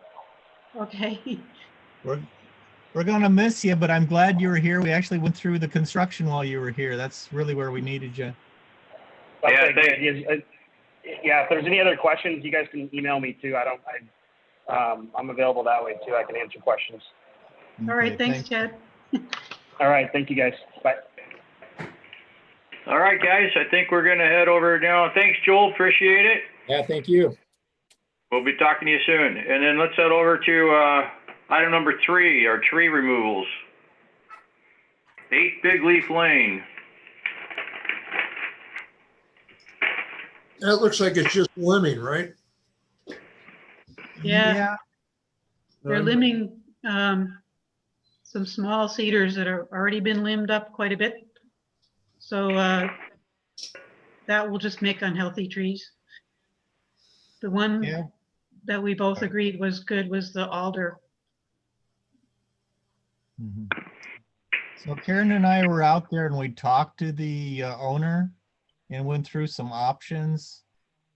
And what he's trying to trim up is some small understory trash trees that really ought to be thinned out, and an alder. And so I would actually, if he prunes those things up, he's got 3/4 of the tree gone, and that's going to leave a very unhealthy trees. I would like to approve the removal of the small trash trees. 3 of those he's going to have to get permission from Sudden Valley, but I could see those gone. And then permission on the either removal or pruning of the alder. And all that he's going to need permission from the neighbor because they're on the neighbor's property. Yeah, he enclosed in his application, I think it looks like an email from the neighbor. It's dated 2019, but it says in the future, and trees or plants, seeds that should invade onto your property, it's fine to prune them or cut them. Yeah, the neighbors are Canadian, so they have an ongoing agreement that he can do that. I was out there yesterday. He just doesn't want them to use chemicals. So the motion is to approve the removal of one and the little tiny trees underneath the other trees. So, No, yeah, the limbing of one alder like they asked for, but not the limbing of all those little cedars. Instead, removal. yeah. So what size and under would you say you want removed? We didn't measure them. They were pretty small. They're Okay. all pretty small. Well, we Mark- could just see all the other ones they've got marked. They've got them drawn in. The largest of the trees is probably right near the utilities and stuff on Sudden Valley, and even that have no trouble with that going. So, you know, if they want to, they can personally, they can clean out as much of that understory trash trees as possible and leave the larger ones to grow. But anything that he's willing to remove on that to make his vision fine, I'm all for that, because that whole area is just undergrown and overgrown with stuff. Okay, so removal of small trees allowed? Yeah, Approve removal of rather than limbing of, I'll say the cedars, because they're all little cedars. Yeah, his second photograph shows those little ones pretty well. yeah. And then either I'd approve either removal or pruning of the alder. It's just that if he removes the alder, he's going to need county permission. He won't need it for these other little things. Yeah, and he didn't seem very enthusiastic about that idea at all. I think he was seeing ducks there. Yeah. Approve limbing of the alder or removal. With county permit. Mm-hmm. Yeah. And then Sudden Valley's permission for the other ones. Yeah. Well, only Sounds some like of the it's other ones. Susie already been out there. Yeah. Might have already given it to him. Yeah. Yeah. So sounds like we're online. So did I actually complete that as a motion? If No. not, I move that we do that. Yeah, I'll second that. All in favor? Aye. Aye, that's unanimous. All right, item number 3.1, 101 Sudden Valley Drive, tree removal. Hey, Susie, just real quick, did Jacob just leave the maintenance supervisor position, or did he leave everything? He left a few weeks ago. So he's not with Turf Care or anything anymore? Bummer. Okay, sorry. So who seconded that one? I'm sorry, I'm trying to take notes. I have it as Tom. Mhm. Okay. Yeah, Keith can't, and it wasn't you, so that narrows it I down. guess there's a process of elimination there. All right, 101 Sudden Valley Drive, item number 30.1. Yeah, they had all kinds of trees ribbon, but only one with a blue ribbon. So I'm not really sure which tree they want to take out. The blue ribbon is on their property. Everything else is because of that new construction we looked at last time. One Green Hill Road, that's that on lot. Green Hill Road. Oh, Yeah. a lot from hell. Yeah, And the only reason that this might be a hazard tree is because they're removing all the stuff on the other lot. So whose responsibility this is a generic question here. Whose Yeah. responsibility is that? The only reason it's a hazard tree is activity on the on new construction. Well, I'm not sure. If it's the one with the blue ribbon on it, it's starting to lift all the utility boxes out of the ground. Is it? I was looking Yeah. more like it stabilizing, keeping it from eroding going down. No, but- I don't know. Did the owner put in this request to remove the tree? And he's doing it because he Yes, but it thinks. sounds like he wasn't sure who's gonna pay for it. It's like an odd situation. He said he didn't mark the trees. He thought someone from the county marked the tree. So when I talked to this man, he said that the county was out doing work and they notified him that the tree was a hazard because they could tell it was a hazard tree when they were looking at the utilities. Yeah, I would say it's a hazard tree just based on the utility boxes. Based on They're right utilities? there. Yeah, so that's what's going on, is that Yeah, the that's county notified them that it's messing with the utilities. Are they so we sure it's the cat? I mean, it would have been nice if they'd taken a business card or something, because it could have been the I contractor. can't control that, you know? Could have been anyone. So he doesn't want to pay for it. He's expecting somebody else to pay for it? Well, I don't I know never that. talked to him. I haven't heard that he's expecting anyone else to pay for it. If that issue arises, I can handle that because it is his private property tree there. Mhm. Anyone want to make a motion on this? Or continue discussing? Pardon? No, Anyone want to make a motion on this or just continue? I move to approve because it's not really up to us who pays for the thing. He can figure out how to do that later. Yeah. All right. Yeah, that's a good idea. Anyone get a second? Oh, second. Okay, all in favor? Aye. Aye, it's unanimous. Okay, we'll move on to item number 4, 44 Windward Drive, exterior alteration.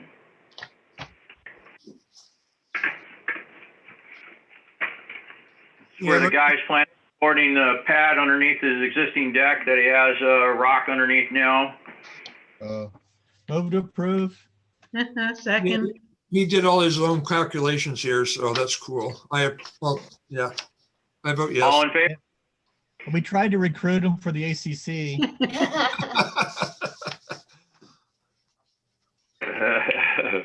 He That'd said be he'd good. think about That was a cool one. We gotta start doing that. I don't know why we're out. We're getting low. Give him an attaboy. Okay, item number 5, 15 Whispering Cedars Court. Yeah, I didn't have a clue what they were trying to do here. Yeah, I think nobody but them will see it.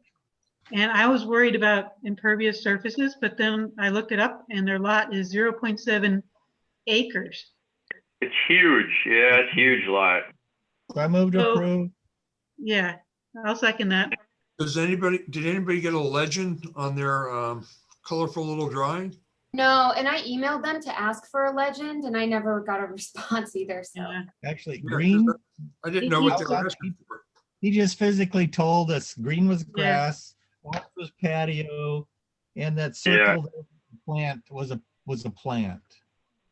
Yeah. And the Yeah, I gray remember you met. steps, yeah. People get pretty creative. Yeah.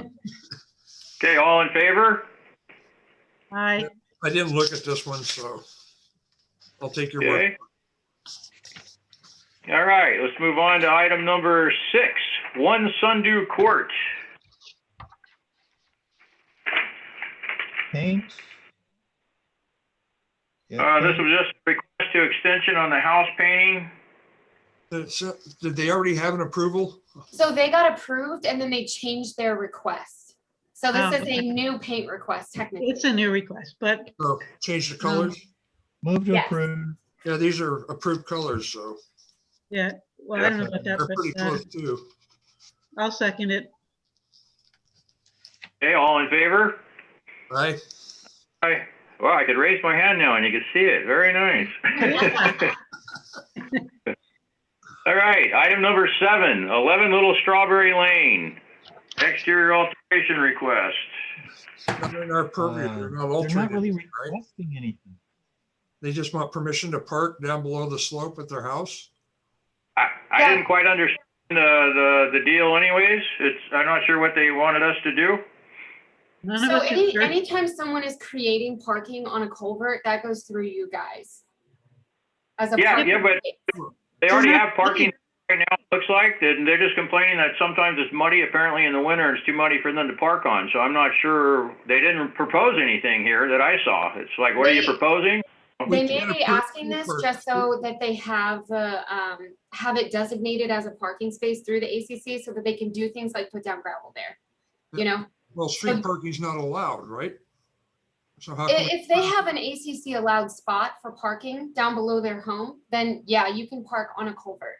Well, we're So I talking think that's what, I think that's Sun Valley land, so any Sun Valley resident could theoretically park there, right? Park there, My yeah. only question was, were they looking to park in that no, open? no, space so across in the- some homes, there's spots that already exist and in some need to be created. So what they're trying to do is get a designated parking spot here.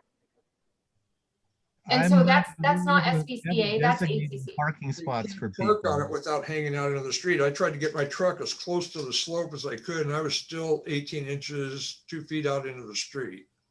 Okay, so if Yeah. there's not enough room for a parking spot, I wouldn't designate it as one. Yeah, And that driveway is really steep. I tried backing up into it to turn around. I scraped my front bumper on the road. yeah. So, can we defer or deny or something like that? Better And to ask suggest for that if they want, forgiveness than permission. and That's the way suggest I that if think they that- want to make changes, like actually put in gravel or a retaining wall or whatever, that they write that up as a submittal. Yeah, I didn't even see it as a culvert. Yeah, I But don't think there I- is one. Be deferred until more information is brought forth with what their intentions are, because right now it didn't make much sense to me as it's written. I don't think we ever designate part of Sudden Valley for exclusive use for anybody. You know, if they're asking for us to That seems designate wrong. part of the Sudden Valley property as being exclusively used for their parking space, that I don't think is something we should ever be doing. Yeah, If but- they want to put gravel on there and it meets the what they want for drainage and stuff, hey, I'm happy with that. I don't care. Yeah, I agree. Anyone want to make a motion then? Yeah, I couldn't find any kind of culvert. Even on the other side of the driveway, there was Yeah. an indentation that looked. So guys, here Right. in your scope at 14.2, it says changes that affect the exterior appearance of a house or lot, including new construction, additions, and parking spaces. So Yeah. this is technically in your purview. Well, parking spaces Yeah. on the lot. Yeah, on their Well- property. Yeah, Right, and this is technically on their lot. So SBCA, we have the row, but that's not, we only keep that in order to maintenance that area. no, Susie, that's owned by Sudden Valley. Okay, so From the front property line where the survey Yeah. marker is. do you That's guys want to actually change your Sudden Valley language land. to not okay parking? Well, that's Pardon? what I'm saying. It's better to ask for forgiveness than permission sometimes. Yeah. But if they Yeah, want to grab And- that, that's fine. But we're not designating parking spaces for people on Sudden Valley property. I don't see anything to approve or even deny here. Yeah, I don't see. Yeah, I that. agree. I'm in agreement with Bruce on this. If they wanted to add gravel or something to that, I'm not opposed to that. They want to make it a better situation for them to park on, or anybody else if they happen to want to park there at the time. But I think it should be, my own opinion, is deferred until more information is, included. What exactly is their intent? What do they want from us? Yeah, and even if they wanted to do that, that'd have to go through maintenance, right? It would have to be okay, but only if they're causing like a change, really. Now, that is a difficult spot. It seems to me that there's no path for the water there to really drain out. There's no visible culvert under their driveway. It might be completely buried. Yeah, And that's then in the why I other looked on direction- the other side of the driveway, and I couldn't find anything there either, even Yeah, up onto the neighbor's property, so. so anyway, so I would give I them think, points for handwriting. Anyone want to make a motion? yeah, what Keith said, defer for some actual proposal showing what they're actually, if they're gonna make any actual changes. Yeah, I'll second that. All in favor? Aye. Aye. Aye. Okay, item number 8, 4 Little Strawberry Lane, exterior alteration request. I'll move to And approve this- that one. She's putting in 2 tubular skylights. They're going to be 20 inches in diameter. Oh, It didn't seem like that big a deal, No, Uh, I don't have a problem with that at all. did She's Tom already asking for move? one, but Yeah, I move to approve. I second. All in favor? Aye. aye. 20 inches is No. bigger than usual though, I think. Well, anyway, it's fine. All right, item number 9, 75 Polo Park Drive, exterior alteration request. Yeah, sorry. Move to approve. I'd like to know what material she's using. Just says cement blocks. Yeah, she So- had some on site when we visited, Oh, and So they're that Manor split, type. the big Yeah. units, right? Yeah, big the concrete, like with the 60-pound split. block, 60-pound wall block things. Did anybody see where this was staked for the retaining walls to go? I didn't see any staking or. No. She was there when we showed up, so we were lucky to have her describe it. Yeah, we got the personal tour, but yeah, you're right. I don't recall anything staked. Yeah. Yeah, that's the only, I didn't know where they were even going. And no one was there when I was there. Said. Well, And the tree stumps weren't removed, just the trees are taken down. So I wasn't sure about the that erosion. issue. oh, the tree canopy was protecting that steep slope. That was a huge maple tree. Yeah, it was. It's a So when it's that a came raindrop down- splash overland flow type of erosion control they want, so they want to level those things out. To Yeah. me, it's a good move. So are Yeah. these concrete blocks going to require some kind of finish, or are they just going to be bare concrete? It's the regular wall block that you see all the time. You know, the stuff you get at Home Depot or Lowe's. Like a Along with keystone. it- Yeah, the Mana Stone type stuff. In gate 1 where you go in, there used to be that failing wood retaining wall, you know, Uh-huh. the railroad ties, and now that's that kind of block, I think. Oh, okay, so it's retaining wall blocks. Yeah, Yeah. yeah. Stack, like the one on, never mind. Yeah. Brain A Uh, lot of people have them. And none of the, and since they're doing 3 different levels, none of these are going to be stacked very high, so it should Yeah, do she the job. promises 3.5 feet max is what she says here. Yeah. Yeah. So it doesn't have to be engineered then. No. Okay. Hey, did anyone second Bruce's motion? I will. If Karen's good, I'm good. And anything on location? Do you guys have issues with location at all on the retaining walls? No, they got good locations for it. Okay. All in favor? I, Hi. All right, item number 10, 7 Grandview Lane, exterior alteration request. I would move to approve. It's quite a large lot, and this isn't drawn very well to scale. So when you actually look at it, there's not that big a area. Is it a large It's lot, not- Karen? Were you It's able not to that do it on- large. No, It's not it's that not. large. It's like 8,000 square feet. It's a little bit larger than most, but it's not that large. I looked from I- the retaining wall down to the street. It was a weird one to get to. I know, Yeah. not claiming gear to get in the backyard. I'm not sure they are within their 50% because it's a new house, relatively new, and it's a big house. It would be lovely if Joel if Susie could get the impervious surface, you know, the lot coverage calcs from when it was built, which I believe was 2019. Yeah, because it's one we approved not that long ago, and they've been building it a long time. And it pinches out down below, so I'm not sure. I'm really wondering about that too. The other concern is if you look at the way they have their spiral staircase and where the property lines are, is it's definitely gonna be within the setback, if not over the property line. I mean, if they put Yeah. the Yeah, I spiral think staircase it should on the go other to side. the left of the deck, not to the right. It should go to Yeah. the left and stay in Right. there. Those are Exactly. pretty small decks. Yeah, so my thing, I had lot coverage issues and the stairs. I didn't know the lot coverage issue, what their lot coverage is currently and what they're proposing, you know, how Right. significant that's gonna be. And because it was built so recently, we may be able to have an easy way to get the existing lot coverage. You know, how much the driveway takes up and things like that. Yeah, I never got around to that side of the house. My GPS took me to the back side of the house. I know why actually it's Grandview Lane up there too, but the address is on, Yeah, it should be the driveway down below. exactly. Yeah, that confused us. Yeah, We actually other climbed side of that it- slope. Yeah, the other side of it where they come in is solid cement. So Yeah. that's why No, coverage question is a good, question. yeah, I didn't see that side of the house, so it could be an issue then. Susie, is that something you can Forrest, the lot coverage on that house? I can pull that blueprint and see if it has that information in it. Okay.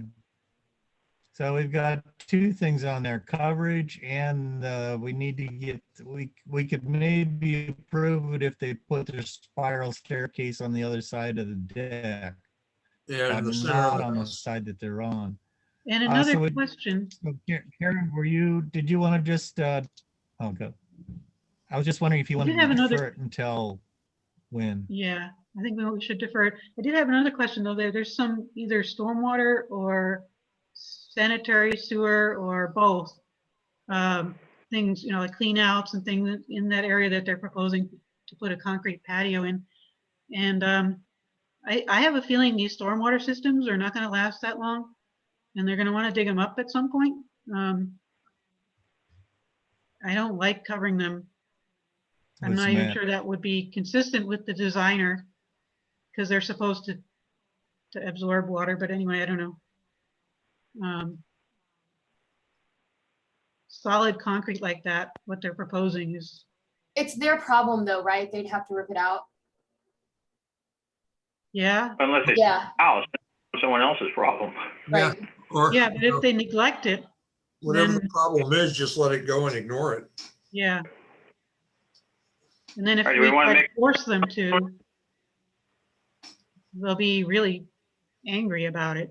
So in that sense, it would be unpleasant for Sun Valley. Anyway, we can defer it for the open space, I guess, for now. Yeah, we might want to look at their stormwater plan. See what they're doing with it. Anybody want a second, Karen? I'll Second. second. Okay, I'll third. Wait, who, did I move? I think I did, right? No, you did. Karen. Move to defer. Thank Sure. you. All in favor? I'll vote for Chad. Unanimous? All right, next we're moving to item number 11, 8 Sunflower Circle, another exterior alteration request. Black on black.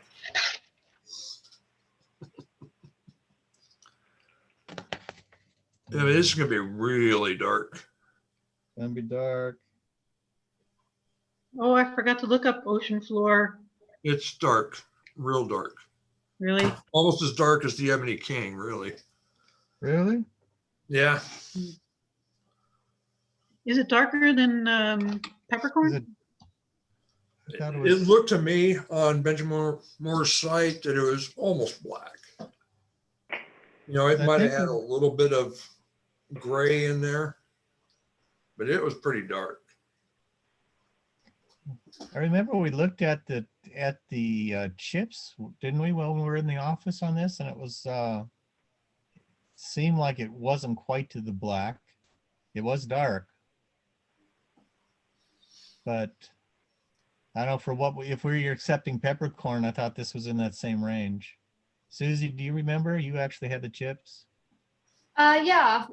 So, I mean, here's the thing that we have to talk about. Black trim is very, very in right now. You're going to keep getting requests for this type of dark style home. I don't know if we're going to outright reject it all of the time. I mean, when you look at our rules, it says that our colors have to be subdued. People could argue that darker is subdued. Well, I can agree with that. How well would it fit in with the landscape around them and the other neighbor's house? Sure. Yeah.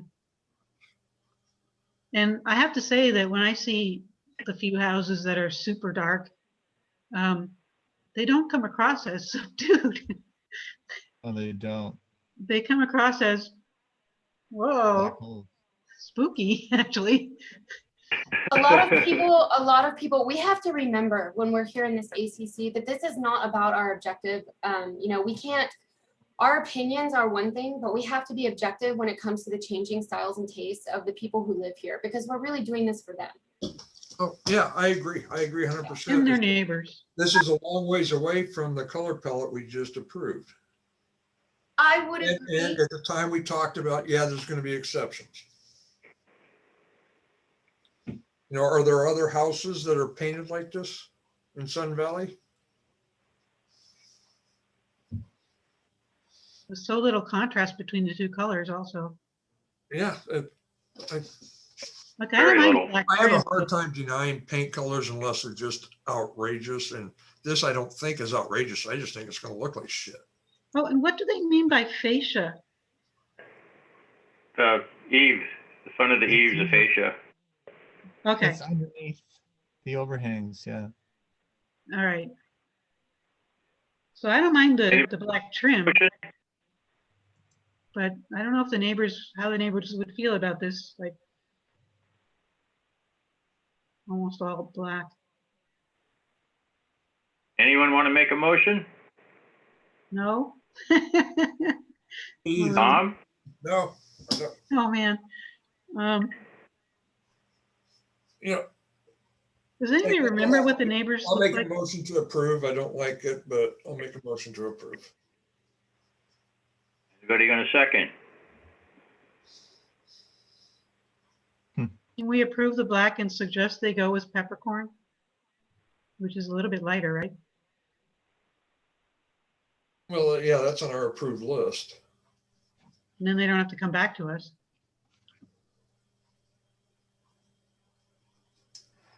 We certainly can make that suggestion. I'm sorry, guys, what was that? We'd like to make the suggestion, the only way it'd be approved with the ocean floor, but come back with something different, maybe the peppercorn instead of the ebony king. No, the Ebony King I don't mind because it's just The other trim. way around. The other way around. Ocean. The other way, Okay, so no to ocean floor.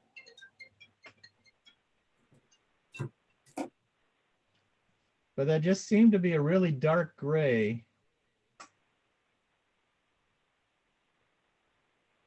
but it's really close to our new colors we're recommending, Yeah. Is like it? shade green. Well, that's No, a little it's- greeny. Really just a really dark gray. You know, it's not that much off, it's different than peppercorn what I could tell. It looks like the ocean floor is equivalent to Olympic range. Do we have a, what's that? That lightness measure, The LRV. Yeah. LRV. Reflectiveness. LRV for this versus peppercorn.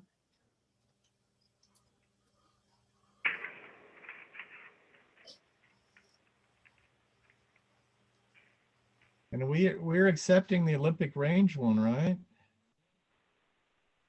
The LRV of peppercorn is 10. And ocean floor. It is 13. Oh, that's lighter. Higher the number, the darker the color, or the lighter the color? The lighter. Well then, move to approve. Yep, I guess we have to approve it. All right, anyone gonna second that? Well, I already moved to approve, so. Okay, so I'll second Tom's. Okay. All in favor? Doesn't mean we need to like it, but No, Yeah, I've got one down here that I'm gonna vote against for color. the blue one. Yeah. That's that's an interior color. They don't even list it as an exterior color. But we're not there yet, so. All right, item number 12, 72 Lake Louise Drive, a variance request. Yeah, he's got room on the west side of the house. Yeah. It's the east side of the house. And their neighbors are in agreement. I wouldn't have a problem with them putting a fence on the property line. There's really not much access. Their dogs don't get along. But I said, if it's not approved, I'd at least ask for a 4-foot variance to see if he could get a 4-foot wide fence in there. And he said he would do that. I'm kind of in agreement on Tom on this one. I'm not opposed to it being on the property line either. I didn't get to meet with the husband. I met with the wife, and so she didn't have a lot of information, but nothing was staked, which was kind of a bummer, but I was able to see what they were doing and why. Yeah, I met with him for quite a while. Nice guy. Yeah, And he's real amenable, so. Karen and I were out there and spent a lot of time too. And It's a I real basically- short fence. I wasn't gonna vote for it. because one, he doesn't have his corners identified over there to know exactly where his property line is. And you put a fence between two houses that are only 10 feet apart. You know, if you've got any kind of utilities or anything, you go in there and you change owners and stuff, to me, that's a headache. Yeah, it looked to me like this fence was only gonna be about 10 foot long. It's gonna go from that block retaining wall in the back, just up to kind of the pop out on the side of the house by his firewood there. It was gonna be a real short. And then he told me the neighbors were in agreement because their dogs don't get along. So it worked for Yeah. us too. And no return on the fence or anything like that. It's just basically a straight fence to keep the dog from getting over to the other dogs. So I think he was gonna return it to the house. Yeah, you should, otherwise it Okay. won't work. Yeah. She told me no return, but like I said, she wasn't very clear on what was happening, so. And we actually spent more time on the property next door. So Rich how do Berry? you authorize something on the property line when the corners aren't in, you don't know exactly where the property line is? They were determining the property line by those landscape timbers that were buried in the ground. Yeah. He was gonna put them Not right a up. reliable those. thing. I think that if we're gonna start allowing people to put fences on shared property lines, the least we need to do is require that both owners sign an agreement that spells out who maintains what and under what conditions either one of them can say the fence goes away. And what happens when they sell one of them sells the property? That's what I mean. They have to have an agreement that's recorded on the title so that the new buyer knows that fence, you know, what their rights are with regard to that fence. Yeah, you have a shared fence, yeah. Yeah. So if we wanted to start doing that, we could, but we should change our policies and set something up, you know. For now, I don't think we should be allowing that. Yeah. So what's Where's the that motion? planner, huh? We need that planner here. Yeah. Um, Anyone want to make a motion? you know, he didn't strike me as, he was just like putting up a railing on his deck so his dog would be 5 feet back from where he wants. Wasn't good enough for him, even though we said there was no problem on the other side. You talking about the deck in the back of the house? On the side, yeah, on the side where the neighbor is, where they're proposing to put it next to the landscape timbers. Why they can't just fence, you know, put a railing there to keep their dog on the deck? Why the dog has to have access to that little bit of land? I think they were looking for a place for the dogs to take a dump. Well, they can do that on the side toward the empty lot now, right? Do that on the other side, yeah. Yeah. They could, yeah. I'm not disagreeing. It was just such a short fence. I didn't really have a problem. I would like to get something in writing from the neighbors saying that they're good with it. So I think that the fence on the other side should meet their basic need. And, you know, with the free movement of wildlife requirement, they should keep at least one side open in case Yeah, the the deer do want to retaining go walls through. in the back kind of eliminate that. He showed me the huge, you know, the area where the deer congregate right now. That's Yeah. on that upper level. Yeah. But there's a new house going in next door apparently, so who knows what'll Well, happen later. I don't know if that's going to happen. Yeah, that's Guy Mr. says Rich he's going Berry. to build a house, but I don't know. And he says he's been given permission to do it. It's Rich Berry. Your hand-drawn Yes. plans, man. Uh, And So- he said he's gotten permission to build within 100 feet of that creek, even though according to the guy I was talking to, it's a fish bearing creek. I know that there are times when you can mitigate on a separate lot. I've seen that done where they can build on a lot that normally isn't buildable because they mitigate elsewhere. We'll cross it when we come to it. Yeah. So did anybody second Tom's motion? I don't No. remember what the motion was. And I guess it died, and can I move to approve the right-hand side and deny the left-hand side fence? You can. How about if he Second that one. foot What? from, it just makes it 4 foot wide instead of 5 foot wide? he does, again, I'd need to know where the property line, where his corners are and where his property line is on that side before I would even do that. You can find the corners on his other side, but he doesn't have it identified on the left-hand side.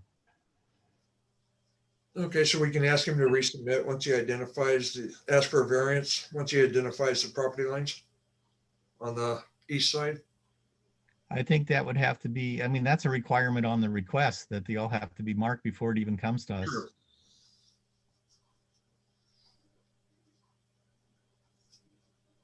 And Bruce, are you making a motion then? Yeah, I made a motion, approve the right-hand side fence, deny on the left. I'll second that. Anybody? Okay. Okay. All in favor? I'm going to abstain on this one.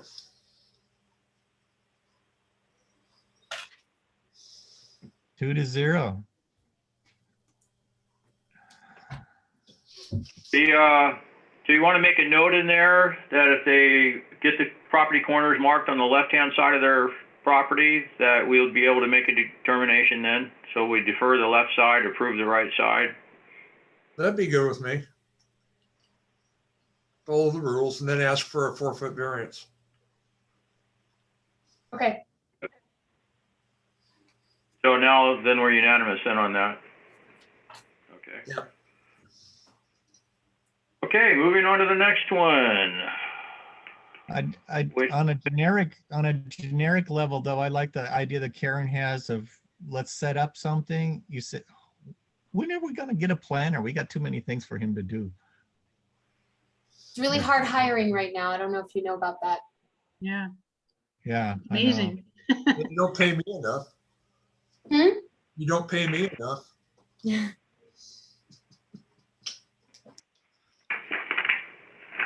Well, we do have a shared responsibility Okay. to be addressed. Moving on to item number 14, 17 Windward Drive, exterior alteration request.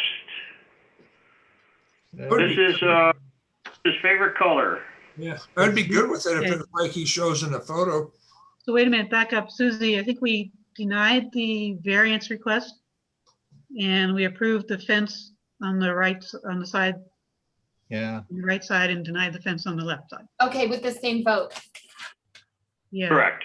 Okay, Thought we clarified that. My bad. There's two separate, Okay. yeah. we're good. Thank you, Okay, Karen. oh, here we have Armada Blue. Deep blue.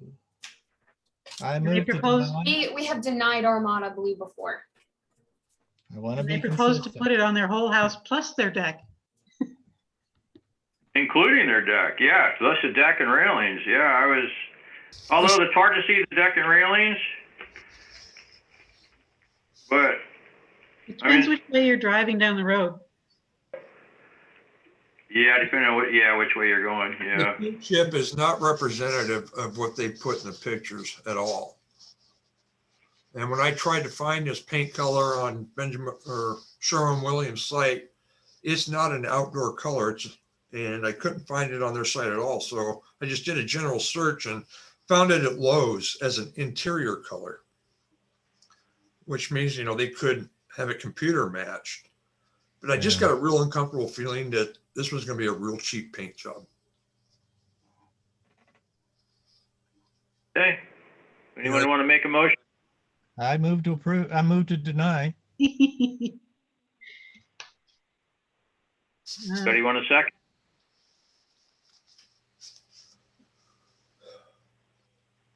Yeah, Okay, Karen, second. Yep. We All in haven't- favor? Second. Tom, what say you? Say abstain. I don't like it, but I have a real hard time with paint jobs. Okay, denied. No, abstain. I didn't say deny. I said abstain. Yeah, but it's 2-0 plus 1. Yep, 2-0 denied. Okay, item number 15, One Par Lane. Ah, that's Exterior right. alteration request. Want to add some deck His calculations are a little wrong on there. It's smaller than what he has drawn on our paper. I don't know if you guys met with him or not, but Yeah, we did.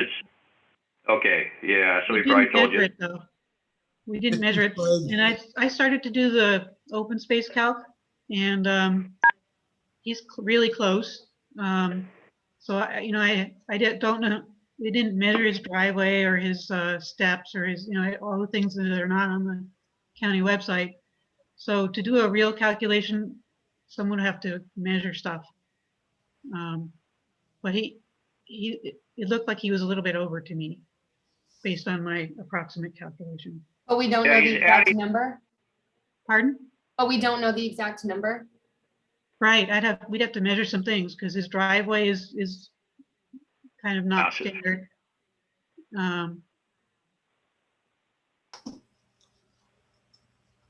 Now, I'm just wondering, is the deck really an impervious surface, being as it's got openings between the boards and the water? Yeah, goes it through?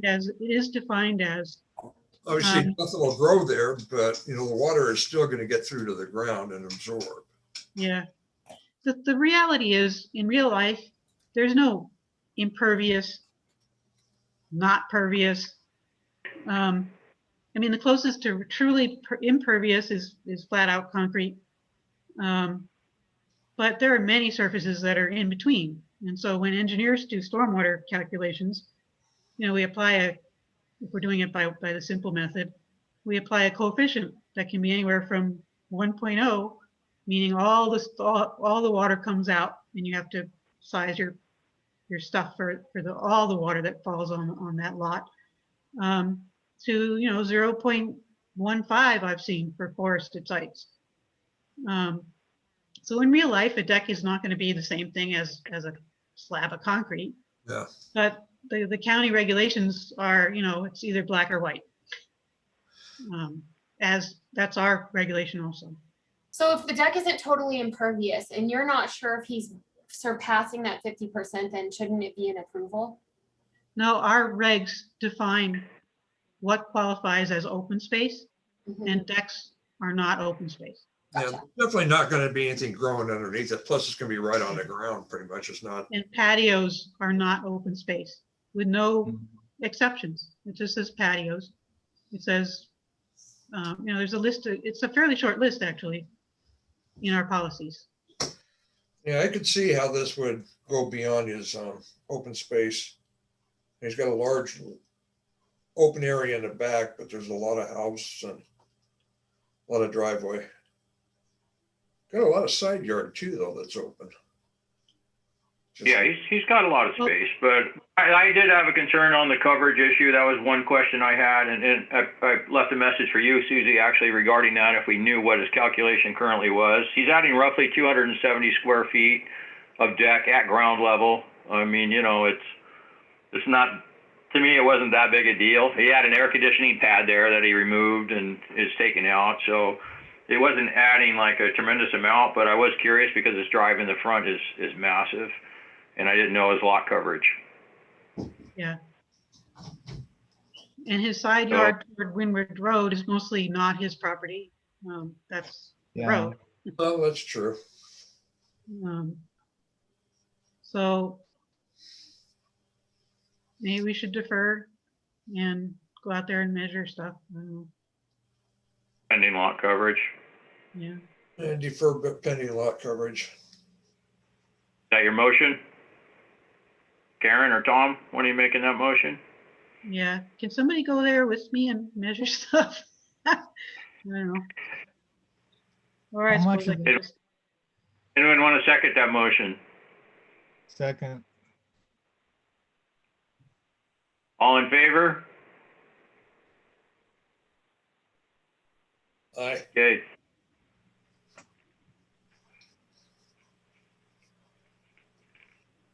All right, so deferred pending lot coverage calculations. So I need to make a list here. I've got this one. The driveway widening from a couple of meetings ago. 6 woodpecker.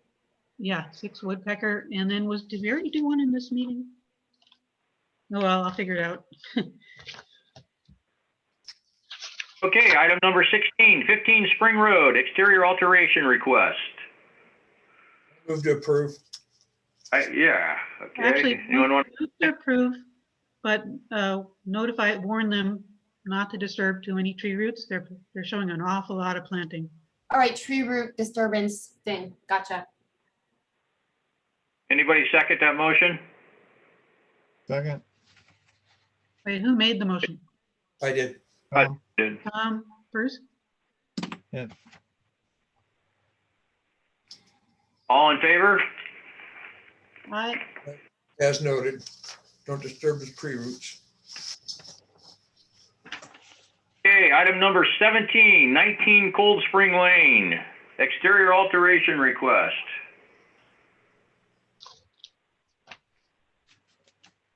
Now, this one I had some issues with myself, either location of where their shed wants to go, and unfortunately the neighbors were not home next door because one was in their front yard and the other one was right off their back deck.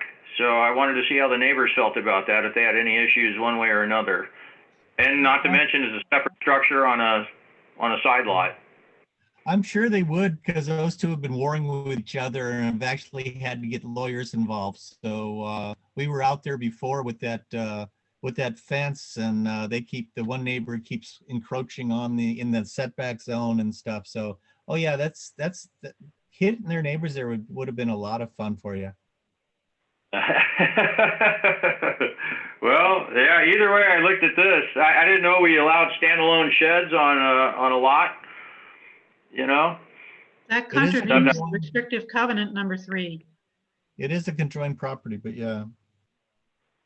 And the only problem I had was a 100-foot setback from Beaver Creek. And I kind of preferred this location number 2 because I thought that would be less visible.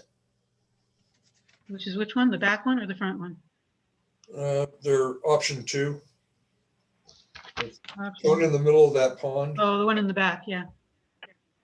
Yeah, you just have to keep it 100 feet from the creek. Where's the creek? Yeah, didn't notice Right at the it. back of the house. Behind, okay. Yeah. Well, I'm not a fan of detached sheds, especially since they're forbidden in the covenants. Oh, they're Yeah, absolutely. my problem, the neighbor's deck is right there off the back of that. They're going to be staring at a shed now instead of open space. And so that was a concern. And these people have plenty of enough room to put a shed attached to their house. Just a little bit more work to get rid of their woodshed and rearrange Yes. them. Bit more work, but I'll leave it up to you guys. They're fairly small kayaks that will fit inside a 12-foot shed. Just hang them up in the garage. That's what I do. Pretty simple. But yeah, if it's attached to the house, it should be all right. So that when we were discussing it with him, I discussed it with him a little bit, and I told him that the 100-foot is a little bit hard, and so he could do an 8x12 and still fit it. And the front one would be within a 20-foot setback zone, and that wouldn't qualify. The question is 100 square foot storage. That's for everything on the lot, right? So would that also be including his wood shed leading outside of his house there? That should be Do also. we have a 100-foot limit? I don't know. I don't think we do. I think that's a county thing where you have to have a permit if it's over that. Let's look at. Let's see, do we have a shed section? Yeah, I think it is 10 by 10 or 100 square feet. I think Yeah. that is in our Shed. policy. 14.6.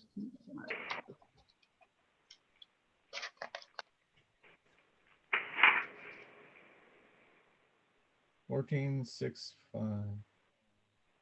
14.6.5. Yeah, there we go. So 14.6.5C, except where otherwise specifically approved, the total area on each lot utilized for such outside storage may not exceed 100 square feet in an area. So that's a good question, Bruce. Does wood storage shed constitute shed? Yep. On the other hand, it does say except where otherwise specifically approved, so we could specifically approve something in excess of, Standalone. But I agree with Bruce. I'd kind of like to see it attached to the house. yeah. They did say they'd paint it to match the house.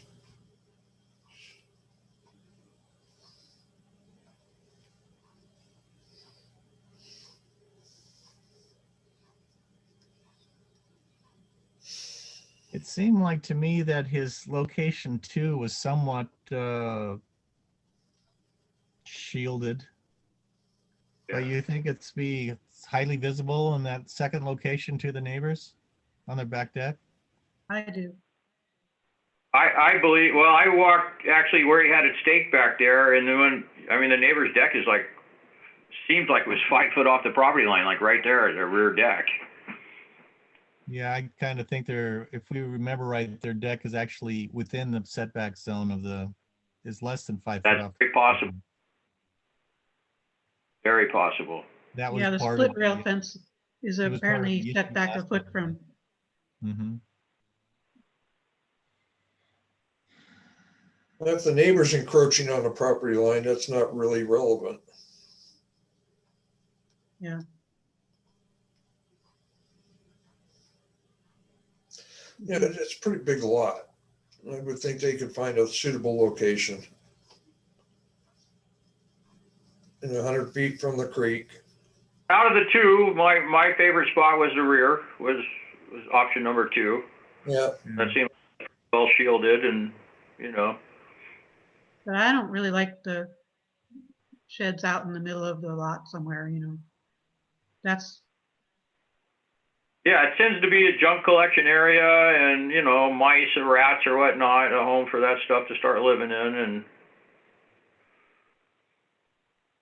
And they're both beautiful properties, so it was park-like setting, but it was kind of odd to throw a shed out there, I thought too. And just out by itself like that? that's junky in my Not opinion. my call. Anyone want to make a motion? I would move to approve option 2 as long as they meet the setbacks from the creek. And I would love to see that restricted to a 8 by 12 instead of a 10 by 12, so it stays within the 100 square foot max. If Tom approves that change. You guys aren't gonna stick with keep the shed by the house? I think we should start doing that, and then we'd save ourselves save the neighbors some grief. Technically, we do have a right to deny because it's not attached to the house, right? Yeah. Our policies say, And I don't remember, at least while I've been on the board, approving a standalone shed. Unfortunately, I've seen a lot. We've approved 1 or 2 that I'm aware of, but it was unique property circumstances where it couldn't be up next to the house and so forth that we've allowed it to be somewhere different. Yeah. And that's what the wording says, if you can't physically get it up against the house. And But this one, I didn't see a reason why they couldn't get it up against the house, other than, like Karen said, you have to move the wood storage area or change the wood storage area into a nice enclosed shed. And then I guess they could stockpile their wood by the neighbor's house, so I'm not sure there's a big difference.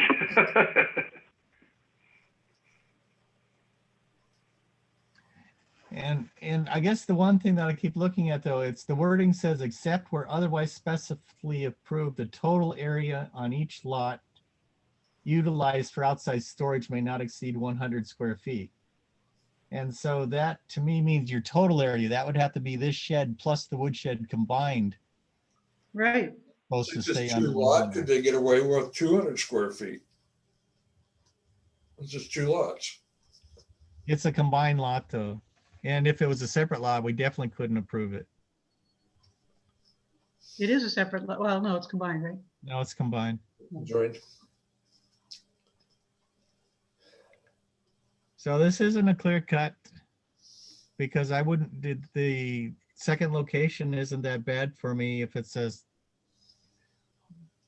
little bit smaller, but then again, we do have to, probably should factor in that wood shed leaning on the side of the house as exterior storage. Is that Now, included? was that, or was it just an overhang?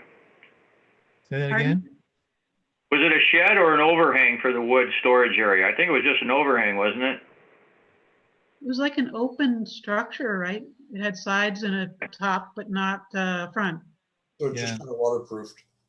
Yes, that's correct. So that would that count as exterior storage? So in this case, he would have to come back and apply for a variance then, so he could add the additional square footage for a shed.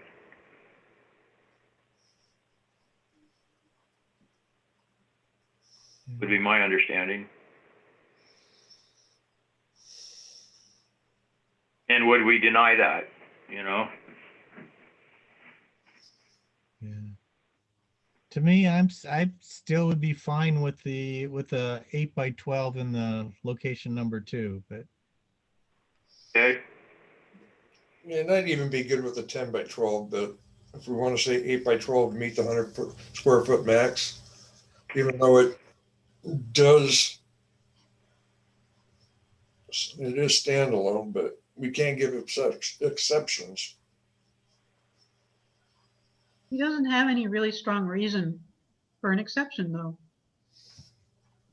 It's quite easy to put it by the house. Maybe he wants to irritate the neighbor. Well, of course. But what, I mean, We could defer it and say, look at an option where it's attached to the house. If they don't like the option that you give them, they can always reapply. anyway, I'm gonna vote. I know how I'm gonna vote. Everybody else can vote however they feel. yeah. all right, what's the motion, the current motion? It is to approve option 2 if they follow the 8x12 shed so that it fits under 100 square feet and that they follow the setbacks, if I'm not mistaken. Yeah, that was And correct. who did that? I'm not sure who motioned that. I did. Okay. That was Tom. I'll second. Okay. All in favor? All right. 2-1. Karen, All I'm right, assuming approved. you know, One opposed. right? Yeah. Oh, sorry, yeah. No, it could be that. Could we require, From the creek in that location. As I recall, the creek runs behind 30 and 31. So since they're sloping away there, back towards the street, it might not be a problem. Yeah, But we went back there. I don't even remember the creek, but okay. I found I it didn't in even notice it. Google Map or Google Earth. Oh, okay. Yeah, I didn't notice it. It's pretty heavily vegetated. Can I reopen the question to ask that they put vegetative screening on the side facing the neighbors? They put some evergreens there? Or not? We can move on. That would be nice. That Yeah. way Did they're you get not deliberately irritating the neighbors, right? But, if their deck's looking right down on the top, it's not going to do a whole lot of good. Oh. No, they're level, Okay, right? Anyway. But no, that's a good idea. the neighbor's deck was at ground level. They'll be looking basically at the side of the shed, so maybe putting something along the side might be good, so they're not staring at the back of the shed or side of the shed. I agree. That's a good idea. Okay, so how do you want that worded? Vegetative. Vegetative screening required on neighbor's side, or I don't know how to word that, but The Sure. south side. Gotcha. don't staring at the shed from their deck when they're sitting out. Yeah. Okay, item number 19. 18, 49 Yeah, there it is. Park Point. Exterior alteration request. I'll move to approve those colors. Thought they were Please kind of nice.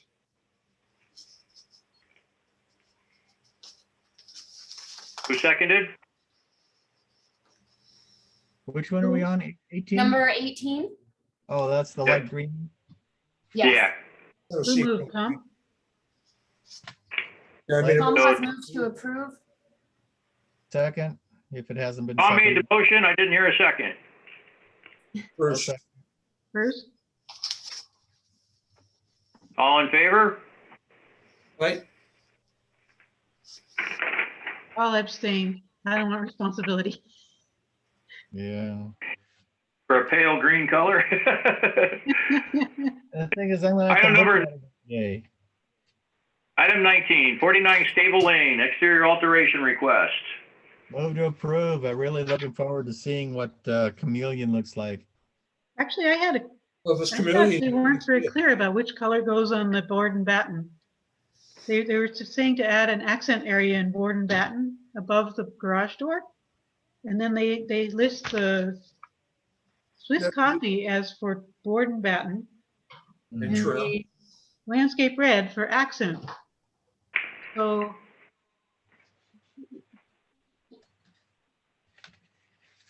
that was confusing.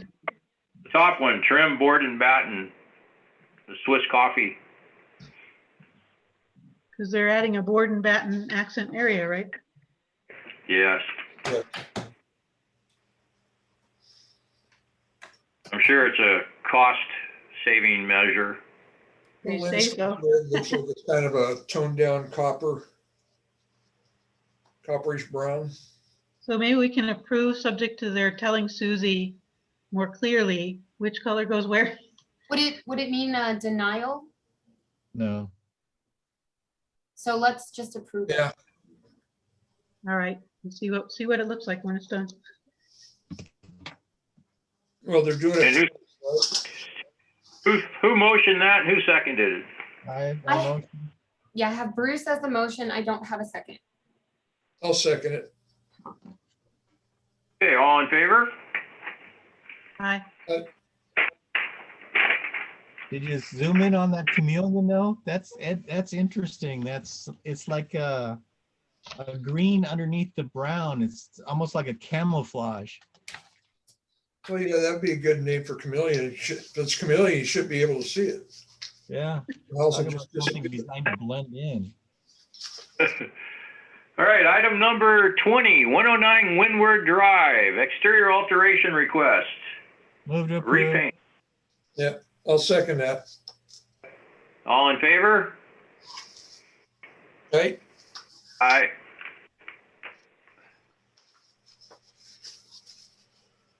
Okay, item number 21, 23 Jasper Ridge Lane, extension approval for, they had an excavation issue with the large rock, so they just wanted to get restarted. So move Susie, to what's the approve with history on whatever that? standard penalties there are.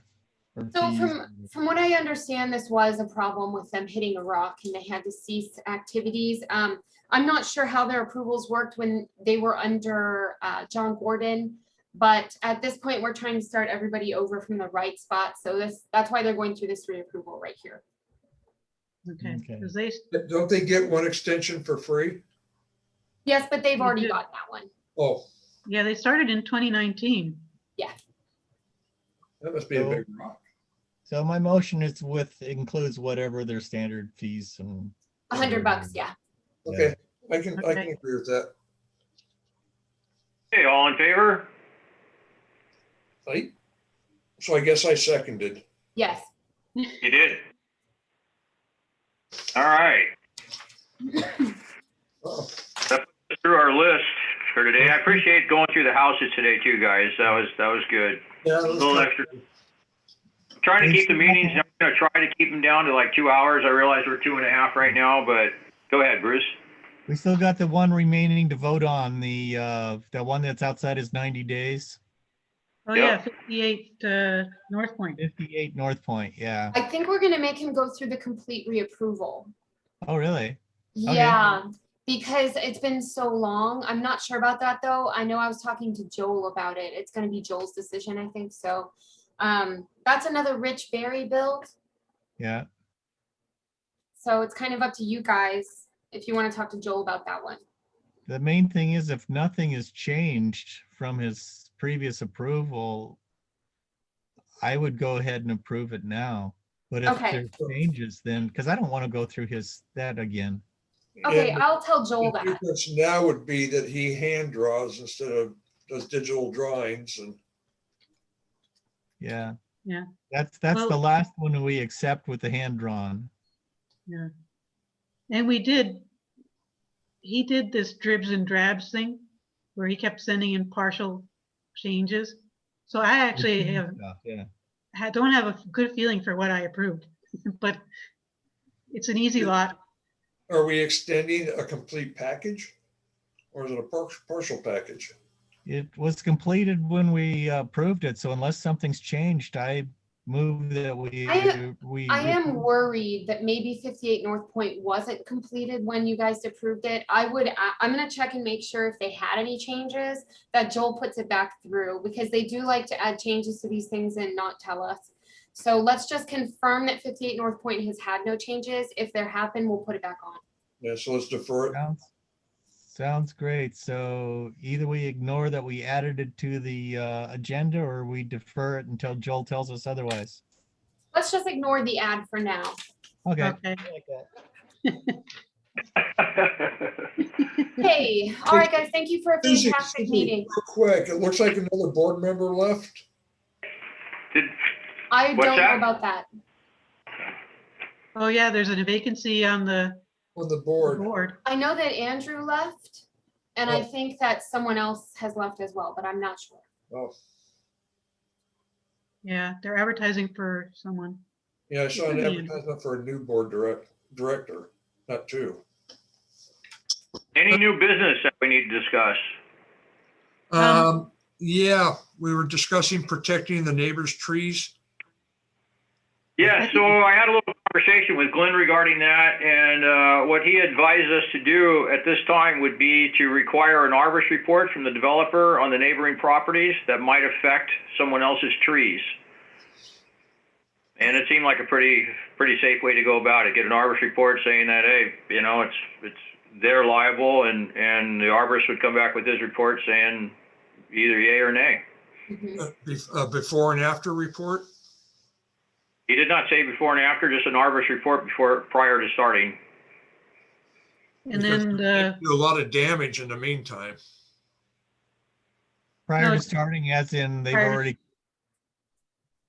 Yeah, when prior to starting, because that's after it's cleared and stuff, and the stuff has been cut in, such as people. Well, what he suggested was, you know, basically like we saw, the last trees were so close to the foundation of the house, you know, you're 5 feet or 10 feet away at best, and there's probably going to be root damage, but having an arborist report to either say, yes, that tree is going to need to come down, and then it would be the developer, builder's responsibility to have that tree removed Okay. and protect the tree. so And we didn't get it, but as far as afterwards, 5 years later, you know, the tree starts dying, and whose fault was it at that point? We didn't get that far along. So would you I'm need not to sure. add it to the language, your language, that it's part of the application to have that arborist report on any neighboring trees that might be affected? That would be my take. Yeah, I'd just hate to see a homeowner have to take down a tree that somebody else damaged. So let's add this to the list for the planner, who should be hired shortly, and we'll have that language change in progress. And there was one other thing besides that. well, I would like to follow up on the policy change that we passed on our March 18th meeting. Yeah, affecting so the- like I said, I have to get you guys to reapprove those since Noel changed the wording when it went to the board. We'll do that at our next meeting. We'll just go over them again and we'll okay that wording, and then it'll go to the next board meeting and everything will be set in place. Okay. So It is unfortunate that it happened that way. yeah, we don't have to reapprove, right? We just put it before the board because we passed something. Well, Glenn would like you to well, reapprove it because there is so much gray area with what Noel says was approved. We just want to make sure it's your exact words. Yep, we'd have to go through and see what it is that she wrote up. Well, if Or we the change new- it back to what we approved on March 18th, Mhm. then we just throw away what she did, I think is the plan. I can ask if that's possible, and if that's simpler, then maybe we can just do that. If you guys are comfortable with it, if you don't care about revoting. I wouldn't mind seeing, and just to make sure everything's correct. Just a quick review. Yeah. My I think, opinion. Yeah. I think it'd be Oh. cleaner if it was a separate vote. Okay, That way we have a clean paper trail on it. That's- Sometime by the end of summer, Karen, this might get done. yeah. It was on our agenda, the wording that we voted on. It was on the agenda for that meeting. Mhm. It shouldn't have been changed. Right, so if we go with that exact wording that we approved, then we shouldn't need to pass it again. But the way we approved it's not the way it was presented to the board. So it could, I think we should review it real quick. As long as we can do it before the next board meeting. I It should agree. be real quick. It'll just be on the next ACC meeting next Thursday. Perfect. Okay, guys, anything else? Next Thursday, 9 o'clock? Next Thursday is the 17th. Yes, 9 o'clock. No, 6 o'clock for the third one. Is that right? Oh, I thought you said next week. Forgive me. Next week is on the 10th. It is at 9 a.m. Do we need to do a meeting on the 10th? Yes, I fear that we're going to be doing these meetings fairly regularly, at least until the end of July. So when do I get my golf money refunded? I know, right? Listen, you can bug them about it. I wouldn't blame you. Can we ask, or even, I don't know, Keith, are you on board with having our deadline for the new constructions to be submitted to us so that we have a reasonable amount of time to look at them before our meeting? A week seems reasonable to me. 2 days was not. Yeah, I was looking at that stormwater report from the first guy here, and that was done in 2019. I'm not saying his plan, so his plans had to be somewhat complete at that time, and then to submit it just less than a week before our meeting. We need to. No, think it's that too we much should- information to go over to so quickly, and there's just so much information, and there's not enough time to look at it. So I agree with Karen that we need a better cutoff date for that. It's not our fault that they didn't submit in time, you know. And Yes. Joel's got his backlog of work too. He's trying to make sure everything's done correctly. So Right. So that's one big thing, is that we do have a certain amount of work that we have to get done. And so if we defer things, when we put things off, it really adds to your workload in the end, which is why we've been trying to get through things faster. That's What I want, I'm sorry, but I'm an engineer. I know what I'm talking about. I know what I'm looking at. And I want enough time. I don't care who else is looking at it. I want the okay. So one thing that to be able Glenn to wants go us through to the do stuff. is Glenn would really like us to refine our conversations to what our purview is as the ACC. And I know that we have been getting off topic a lot when it comes to the new constructions. So we're going to have to rein that in, and you guys are going to decide what you want to focus on. Can I ask, I guess I'll talk to Glenn, what he specifically thinks is not reflected in our He does not want us giving any professional advice about these builds. That is not what we're supposed to be doing in these meetings. But I agree with Karen. And especially Karen, because I think she does an excellent job, and so does Bruce, of reviewing these plans. And she needs to they need to have enough time to do it properly. Sure. Absolutely. We also need to look at the complete workload, make sure that we are doing things quickly enough and that we're moving through things properly. So we'll focus on that going forward. And I'm sure that Glenn's going to talk to all of you about that. Yeah, and we decided at the last minute too, that if it wasn't a complete package, it would get deferred. Yes, on a lot of these though, there's so much negotiation that saying complete package almost is meaningless.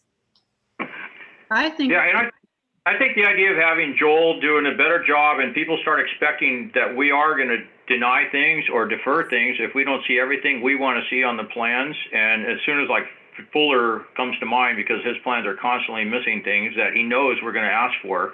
I think so. Joel's making that nice checklist, and I think once he gets those things and starts making sure everything is in and accurate, and we decided that he would stamp that's a completed date or date of submittal to us. So we'll have that 90 days from there or whatever it is to respond, 30 days, whatever. We'll have that started by Joel, not by someone at the office, just stamp something, not, as an incomplete submittal package to us. So I think that'll help tremendously. We can go through these hopefully faster and look at the things we need to look at and just let Yeah. Joel do his job and we'll do our job. I agree. If all the information is there for us to look at it, we should be able to get through them pretty quick. We don't look at the Yeah. So all I want is a package that's not going to keep changing 1 week before the meeting. And then, Okay, Once so before we're the gonna meeting- keep updating the folders. If they give us new information, we will keep updating the file folders. then they for get those deferred to the addresses. next meeting. Then they need to get deferred to the next meeting. Okay, so you don't want any information that they give us the week before the meeting. You don't want any new information. Well, what is the cutoff date?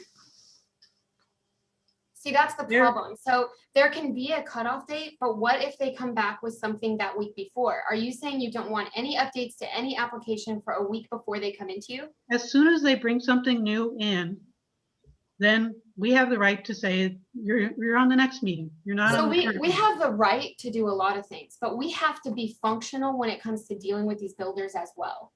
Their deadline is 2 weeks before our meeting. Yeah, So if You know, they're but if still, we're asking for instead of changes- 1 week before our meeting, they're still putting things in, then sure. they're not done. They're not ready for the meeting. So I Let's get understand where everything you're done coming from. 2 I weeks. understand where you're coming from, Karen, but when we're here doing it, it's a different situation. Well, I understand the frustration on both sides. They But- need to learn that they need to, they need to submit 2 weeks ahead. That's what it says in the manual. But when you're actually dealing with the builders, it's a different situation, Karen.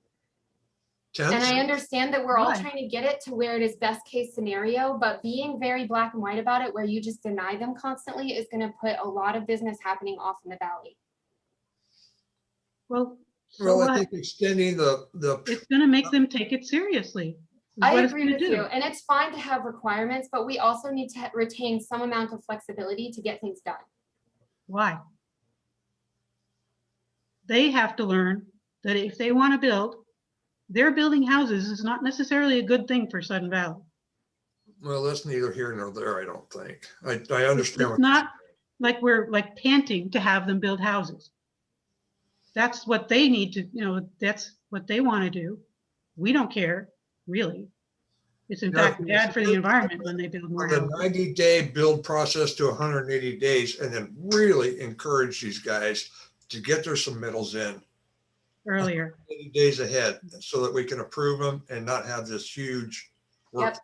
Yeah. I mean, that would be so But bad, require them to get them in a complete 2 package. weeks ahead, like it says in the book. We Well, need it to may say enforce it our in the book, but policies. you know, once again, you can have theories, but in practice, It's they written, differ. it's a requirement, it's a law, Okay, it's in our policies. I understand that it's the policies, and I'm not trying to tell you that we won't follow it. All I'm trying to say is that we do have to remain flexible to get things done here, especially in the situation we're here in Sun Valley. I mean, it's not great. Our administration is greatly struggling right now, and I want all of you to know that. But it would be easier We to do me. have serial offenders, though, and it's Yeah. time to start making some examples of some. And we're busy on this end beating them down, but it is a process. Maybe I Well, could. thanks for what you guys do, Susie. Yeah, it's a lot every day. To be honest, this is a very stressful job. That's where you make the big bucks. Uh, Yeah, what do they have you doing? They have you doing compliance work too? Yes, In the packet that I picked up this week, it had the last meeting's agenda stapled to the front. oh, that's odd. It just was a misprint then. Yeah, and then the actual meeting date was November 2019, I think. Sorry. Did they get you the right one? So I missed that one. Yeah, it had the last meeting's agenda on it instead of this. Gotcha. I know it was just an innocent error. It was easy enough to fix. Okay, All right, well, thank you for the good meeting, guys. Adjourn the meeting. In fact, this agenda I'm looking at right now that I printed separate says ACC agenda November 15th, 2007. That's weird. I'm sorry. It'll get fixed on the final draft, Not a biggie. All right, move to adjourn. All right. Meeting adjourned. Meeting Thanks, adjourned. guys. Good to see you. Have a See ya. Thank you, guys.